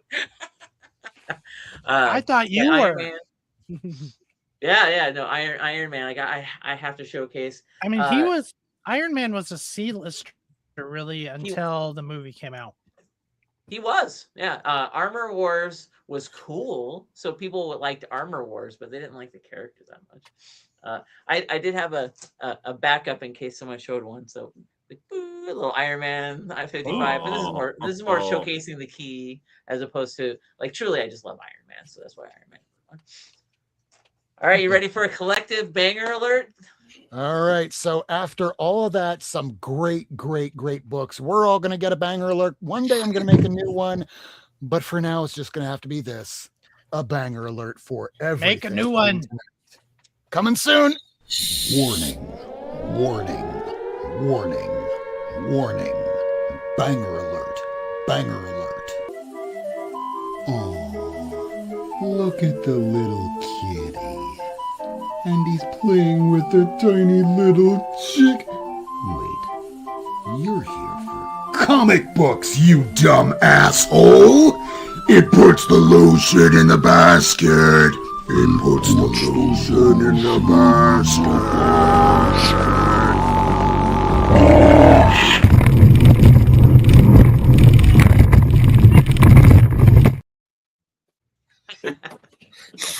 Someday we should all do that where we all fall out of our seats right after that part of the clip. If I do that, I'm going to be in a wheelchair for the rest of my life. You might as well play the other one too. We got time. Do we? Do we really have time? Because it feels like we've been so long, and the fact that warning, warning, warning, warning, banger alert, banger alert. Holy fucking shit! Look at that fucking book! Oh my fucking god! Look at that fucking book! Oh my god! Look at that book! Jesus! Oh my god! I like turtles. I do like turtles. I like turtles. Can I just say that in case people have missed it or just got into the comics, which I was doing, Top Shelf Friday is something Vincent does on his channel on Blue Sky. If you're not familiar with Blue Sky, think about Twitter without the assholes and the racists and the Nazis. I know some people stick around Twitter because, my favorite sports person is there. Oh, I've got a following. I had a big following. I was a lead middle school robotics teacher. It's a small niche, but, out of all the middle school robotics teachers, I was one of the big posters of videos and ideas and stuff. And I lost hundreds, if not 1,000 followers. I wouldn't say thousands, 1,000. Yeah. But I went over to Blue Sky and there's no Nazis. So there's no racists. There's no I walked away from the other place. They all went to YouTube. No. Thousands of followers. And they're all on Facebook now. God almighty. Yeah, Facebook is horrible. So it's really cool to be on Blue Sky. Look up Vinson Comics when you get there, and he posts a bunch of different prompts. But Top Shelf Friday is one that is every Friday, and that's where we got the idea for today's theme. I still have 100 comics to show, by the way, just in case people want to stick around. I don't know. So we're about to show some books. Vincent, drop your handle in the chat. So that way people can find you. It should be in the breadbasket down below there if you're watching the show. But otherwise, he'll drop that here in a moment, and we're going to start showing some books. And who would like to go first? I know we're about 2 hours in. We were trying to keep it under 2 hours, but here we are starting to show books now. I don't have to if you want to keep it on 200 hours. I haven't been on for 2 weeks. I've been buying a lot of books. We're good. I can show off my books next week. I'm actually going to duck out here, gentlemen. You're going to go sit on the dog again? Yep. Thank you for a wonderful evening. I appreciate it. And enjoy the remainder of your comic booking. What's that? Thanks for showing off. Have a great night. Later, boys. Love you. Bye. Later. See you. Yeah, I'll move all my comics in next week. I'm cool with that. I only have a small handful because I got it from Bruce, who is doing an auction tomorrow night at 9 p.m. Eastern. Who, me? I'm showing my book. All right, I'll be quick. So I went Pass. Oh, sorry. I went to Oregon. I'm kidding now. I went to Oregon last week, and I thought I don't expect a zinger from Lyle very often. That was awesome. No, I know. I'm sorry. This is Worlds Collide. This is a crossover between DC and Milestone universes. This is not the first issue, even though it says #1. Actually, yeah, this is not the first issue, but this is still polybag. These characters are all printed on the polybag. It's so very cool. I'd never seen that one before. I found this random Marvel 2-in-1 that I needed, but it was Mark Jeweler, so I was very happy. Yay, nice. Marvel 2-in-1, Captain America, 2-in-1, greater than Team Up. I don't know if I have this, but I couldn't leave it at half price in case I didn't have #2 yet, so I got it, but check it out. What? It's a full wraparound cover. Got to get out a clear board for that. I bought this Red Sonja just simply to sell because I can always sell these for double what I buy if the booty looks good enough. Found this polybag for $2. I was like, what? Very cheap. Cool. Yeah. And then I just went on a Xena kick because Roy Thomas did a lot of the writing on these. So they're all like 2 or 3 issue miniseries. If you're looking for the first appearance of Xena, however, you got to go to Hercules issue 3. So don't look for it in Xena 1 or Xena 0 because she first appeared in a Hercules comic by that guy who probably is still posting on X. The Sorbet man. All right, so then I was at this shop, Radar Toys, freaking cool shop down in Salem, Oregon. You ever going up and down I-5 because there's too much wildfire smoke over here in the middle of Oregon? Go down, stop at Salem, look for Radar Toys. $2. Nice. It's a newsstand from 2011. Nice. How many newsstands they make in 2011? Like 1%. So I found this Lumberjanes 14 SDCC variant. I did not have. I collect Lumberjanes. I still believe Lumberjanes is going to somehow become an HBO series, even though I haven't heard anything about it in years. Found this very cool Runaways variant that I'd never seen before. Like that artwork. Found that Lumberjanes variant that I also didn't have. And then I found this used to be a $100 book, and it's a $50 book and a $20 book. It was a $4 book the other day. Lumberjanes #1, very cool. Emond that I needed. Yeah, a Birds of that I didn't need. Apparently, I had first appearance of Savant. I have 2 issues left to get Gail Simone's full 50 or 60 issue run on Birds of Prey. Decided that I was going to start collecting these again. You saw my #1 earlier, but you know, sometimes you get rid of things and you think, oh, I want those back. So boom, ElfQuest Metamorphosis. This is the final issue of New Blood. And then where did these come from? I might have bought the. Oh no, I still bought these at the same place. Yeah, this place had good prices. Oh no, John's Comics with Kids came for a visit to Gig Harbor, which is near Tacoma, and I took him to Harley's Hobby Shop, but I thought it was called Harley's Hideaway. So I went to the Hideaway Sports Bar and Grill that was 20 minutes out of our way after a half-hour drive, and felt really bad as a host, but he forgave me, so it's all good. Some Silver Age Thor, nice. Super Beast, Ulik. When Falls a Hero? Apparently now. I took him to my own LCS and found 1 book, which I thought was pretty cool. Little Wolverine. He's back again. And now I forget where these next groups came from, but whatever. Oh, I know. This came from Cali Comics on the Astonishing Comics auction. Really cheap. This is the free comic book day 1. First appearance of Umbrella Academy. First appearance of Patsy Walker as Hellcat. Some guys you may or may not know on the interwebs, Bleecker Street Comics and Art Rad Comics and Cali Comics have a comic coming out called Murder King, and this is the Ashcan from Murder King. I got 2 of these. Now I just need 1 more to complete. This was at a different story called Omega Frog. The guy had books, but his regular books were a little overpriced, but he had like Batman 20, right? He had like Gold Age, Silver Age. He had everything, hundreds of thousands of books. Picked up some Runaways that I needed to complete that run. And I know I'm going a little fast, but that's because apparently over time. Then don't forget to go to the kids section. Sometimes that's where you'll find the books that you're looking for is over in the kids section. So I went over in the kids section and I found Star Wars Forces of Destiny, Rose and Paige, the animation cell variant. These are really hard to find. They were 1 in 10s of a book that did not sell big or sell well.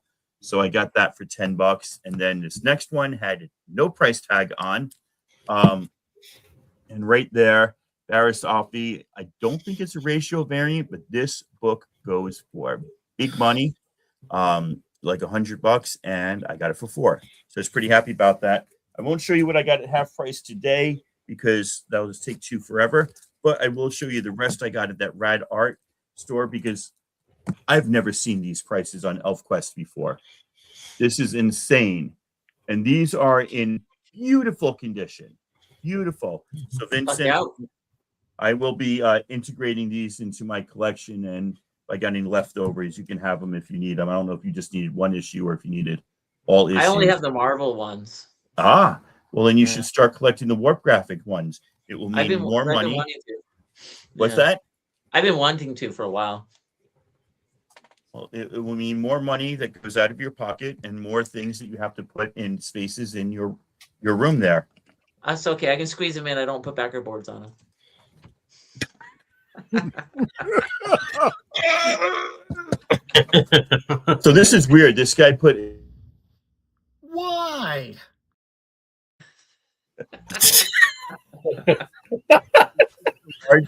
backer board and then a regular modern comic book board in these, which I need to take out because it's bothering me greatly.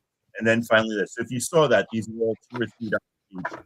These are in really just you never find them for that cheap, especially in that condition. I am done bothering everybody with my comic book, but I feel like I have purged. I feel very happy and satisfied. Thank you so much. It's great. I have boxes of ElfQuest. Nice. Nice. Excellent. Anybody else have books? Yeah, I have a couple of digests from the UK if you want me to show some. It was part of the AOK that I got this week from a friend of mine in Tennessee. And these were from between 1949 and 1954. Whoa. Oh, wow. Miracleman left too early. Yep. Right? And then they have like an annual of that. It's called This Is It Bumper Summer Number. Damn. Sweet. Just little These are from digest. 54. From 49 to 54. Wow. Okay. Here's the other one.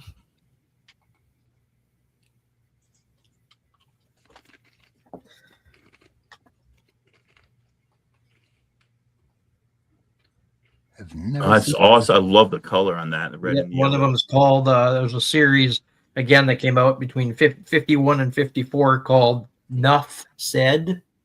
Nice. And Wonder then- who later used that term. And then they had another one called Grin with Griff. What are they going to do to her? I don't know. It seems a little. What are they going to do to her, Lyle? Well, you know. We'll have to read Then it. it was funny. They had one. This one was from 1941, but it had a UK price on it, but it was printed in Toronto in 1941. It's pretty rough, but I like it anyway. And that's it. That's all I got for you today. Very Nice. cool. Very. I have so much stuff. Oh my Right. God. Anybody else? Go. It'll be quick. I still want to see that scene from 1977 with Sergio Aragonés. Oh, yes. One day. Doesn't have to be One today. day. One day.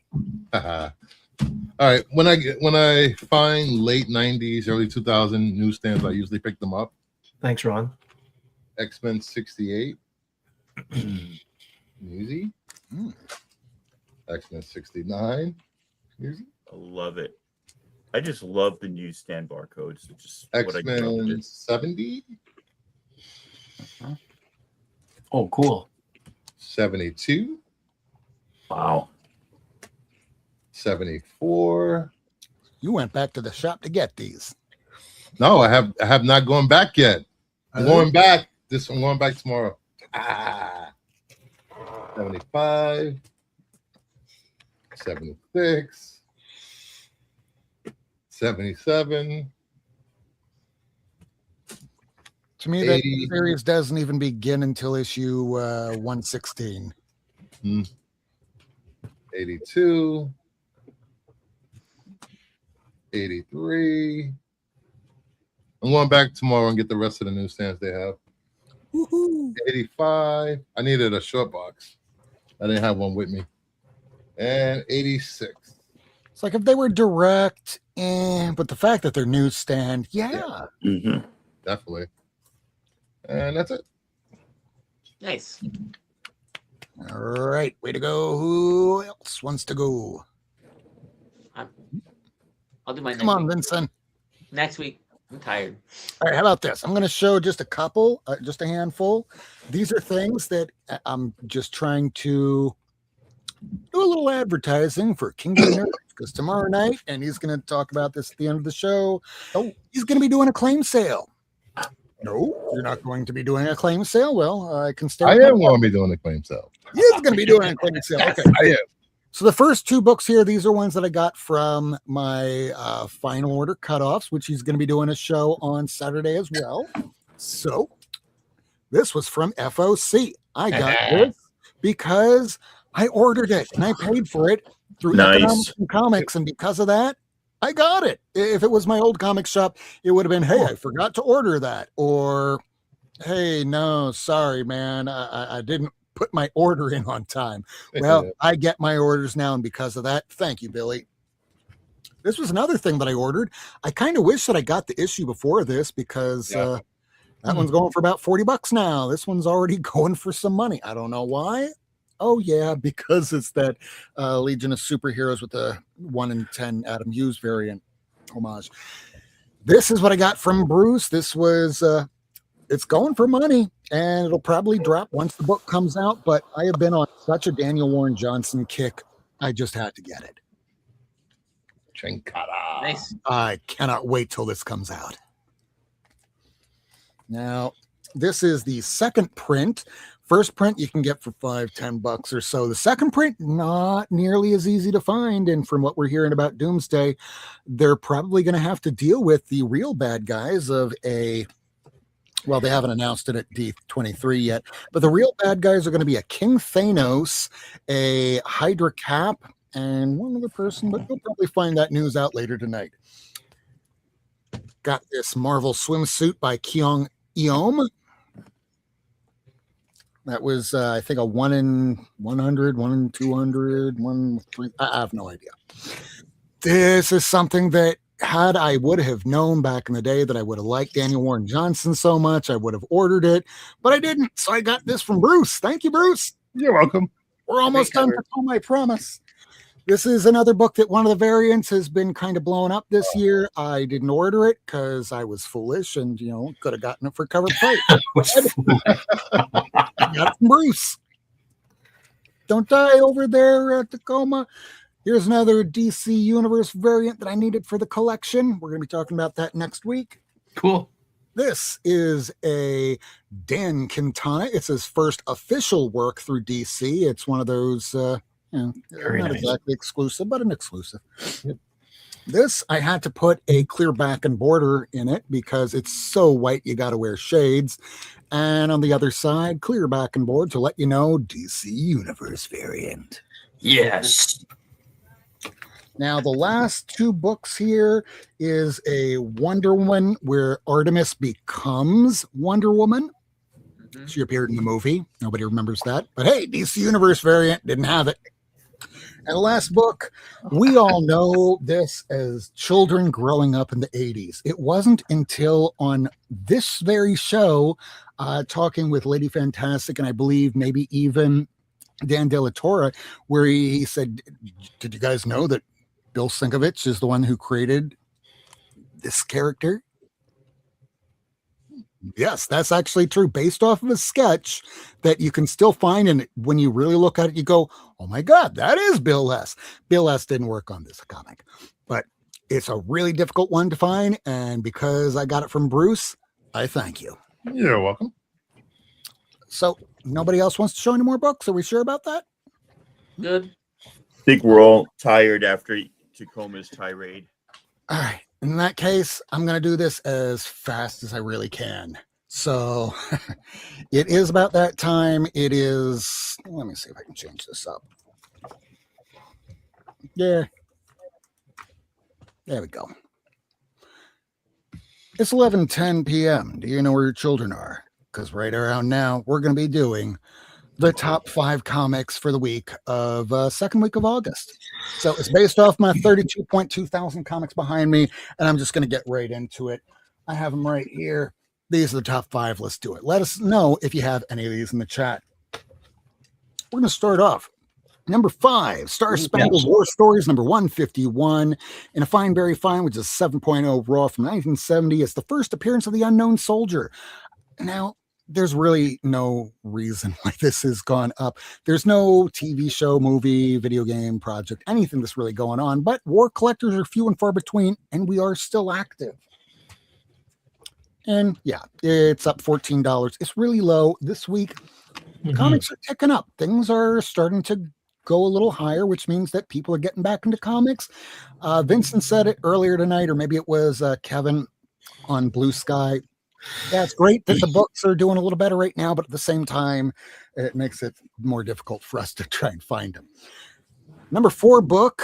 This is the F variant to Batman number 8 from 2026. It only came out a few months ago. First cover appearance of Verity Pennyworth.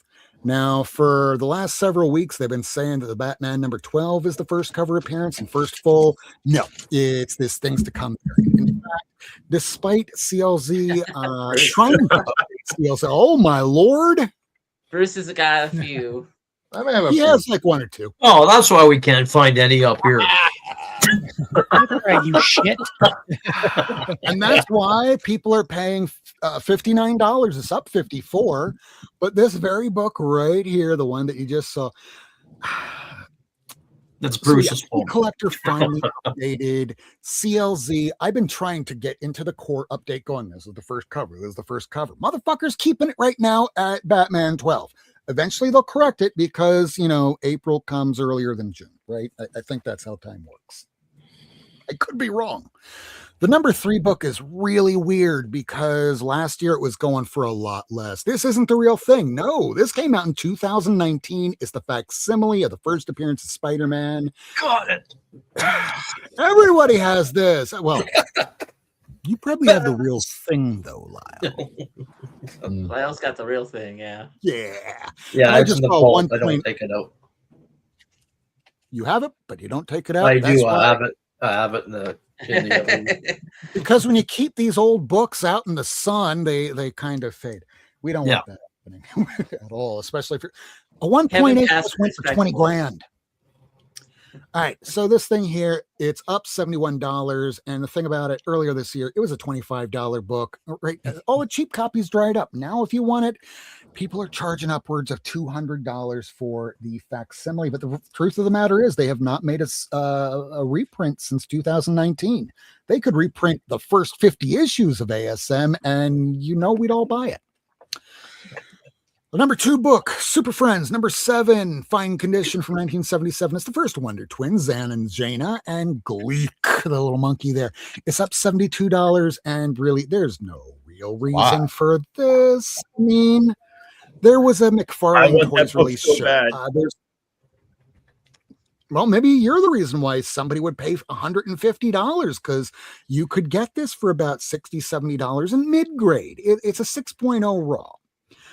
maybe nostalgia, maybe TikTok videos, who knows? Sometimes all it takes is just an influencer, and we're not trying to be influencers. We're letting you know, hey, what's up, what's down, so you can kind of hoard your money, because there's always other places you can find it, unless it's that one book that from Panini that we were talking about earlier tonight. Now, the last one, the number one book, we were talking about it earlier when I showed you the issue 83 of Our Army at War. It's the first appearance of a Sergeant Rock prototype, which there's many historians that'll tell you that it's All-American Comics 28, GI Combat 53. There's plenty of them, but a lot of collectors went back and said, nope, it's this one. This is just the first unnamed appearance. They call them by a completely different name, but you know what? Fine. I have them all, but I'm still going to say 81 of Our Army at War is the first real appearance. Now, it's up $73. Somebody paid $420, but Sergeant Rock by Kubert, a deluxe hardcover, was announced for September. In an interview, Kyle Chandler, who's going to be appearing as Green Lantern, Hal Jordan, the show coming out this Sunday on the 16th, he says that Sergeant Rock was his favorite hero growing up. Not Superman, not Shazam, Sergeant motherfucking Rock. Just to let you know, this list is intended to help collectors, readers, what have you, determine whether or not you want to buy a book. Otherwise, I usually say wait 6 weeks. After 6 weeks, look for it again. Chances are that eye is sore on a top 5, top 10 is going to look elsewhere, and you could probably find it for less. But if you can't, wait 6 months. After 6 months, if you can't get it, chances are you might as well just get it right then and there, because it's not going to be coming down anytime soon. So just a reminder, if you can afford your comics, you can afford to properly protect them. So Bruce has this thing over with BCW where you can get a discount, but we're going to throw it around, just seeing what's going on in people's lives, what's coming up this week, and we're going to try and wrap it up so that next week we can keep it under 2 hours. Michael? Nothing. Bruce? Big announcement from D23. Oh, we got breaking news. Breaking news? We got breaking news. What is it? What do we got? Once again, Disney is late to the party. They were 30 minutes late. Then they did a 10 to 15 minute musical number. And the only thing that's worth mentioning from D23 announcements so far are Lilo and Stitch 2, Kingdom Hearts 4, Kingdom Hearts animated series, and Romy and Michelle High School Reunion Part 2. And Simpsons. I invented the post-it. Incredibles, and some other stuff so far. The Kingdom Hearts show. I love that first movie. I love first Romy and Michelle. So, Tacoma, you got anything? Absolutely not. Next. All right, Lyle, you got anything? Yeah, I have a video dropping tomorrow at 7 a.m. Pacific. And then I have another one that everybody should watch is on Tuesday. It's a scarce comic book from 1961 that people are not aware of. So there you go. That's all I have. You'll have to watch the video. Kevin, you just murdered out a video that's not going to take place where we can see it for 5 weeks. But what other videos? No, Tuesday. It's coming out Tuesday. I work We have way one too tomorrow. far ahead, one on don't Tuesday. I mean, the one I released today has really had some robust discussion. I've been really excited about that. It's sort of every book I need on my list is expensive. Give me some suggestions of what I should do instead. I'm not showing my new pickups today, but you can see them on my video on Monday. And next Wednesday, I am cracking my Metamorpho #1. So you can watch me struggle to get into one of those new slabs. I know, I'll give Michael, you- cry. I'll give you the title, Rob, if you're interested, of this one I'm showing on Tuesday. It's called Operation Big House. Operation Big House. Okay, I'm going to be watching that. You know, we all really escaped something this past week, because the day after Michael's birthday, we were all supposed to float off the planet for like 7 seconds and then drop back once gravity. Didn't happen. So, hey, thank you for those, I don't know, octopus Today- aliens for saving us. 2 more weeks. 68 years ago it'll be in today 2 that weeks. Elvis Presley's mother died. 2 weeks. Sweet. What about 2 weeks? It'll be in 2 weeks. At the same time, we get a healthcare plan. Yeah. Ah, Already have that Coming in 2 free. weeks. Coming in 2 weeks. All right, Vincent, you got anything? I just You wanna were the say- star of the show. Yeah, I just want to say thank you, Rob, for making Top Shelf Friday the topic for tonight. It was fun seeing everyone showcasing things. I think this is the first show in a while, other than the 250th, where we, focused on Rob. That I actually saw Rob throwing out books that he loved. So that was a fun treat. Follow me on Blue Sky. Vinson Loves Comics. I threw it in chat, but don't even stress about it. Blue Sky is, it's a place to be. Some cool kids hang out there. But no, seriously, thanks, Rob, for focusing on love of comics. I'm trying to find your there it is, right here. If you want to find Vincent, you can find him right here in the chat. And if you need to find it after the show, just zoom over to 2 minutes and 19 seconds and 30 seconds, and you'll have that link. Otherwise, it'll be in that red basket down below. I think it's cool, Rob, that you want to do shows that kind of focus usually on all the panelists. I mean, we know that Bruce is going to be DCU variants, and I'm curious to see what everybody else's specialty is going to be. I mean, Lyle's I can figure out. Michael's I probably can figure out. Tacoma, who the hell knows? Me, who the hell knows? It'll be Tacoma Star Wars. Lyle, I can figure out. Yes. Lyle is stuff comics. no one else on Earth has. That'll be with Lyle's. Yeah, right. But for Lyle's, we could all pull Never out heard our of this most book. obscure stuff. So that'll be pretty easy. Cool. Well, we'll see. All right. Otherwise, don't forget, pick up Murder Falcon, do a Power Bomb, Extrinity, or single issues, trades, what have you. We're going to be talking about Daniel Warren Johnson very soon, but we've been saying that for like the last 10 episodes, but we will get around to it. But first, we're going to be spotlighting everybody on the show. But I want to thank you all for watching. Thank you all for being on the show, whether you're a replay viewer or a live viewer. I thank you all so much. But we will do this all again next week, talking about DCU variants. So until then, Yay. love you. Bye. Bye-bye. Thanks for tuning in. If you want to see this episode again, along with a catalog of back episodes and issues, surf on over to Not Near Mint on YouTube, Twitter, and Instagram. Subscribe and hit that bell for notifications.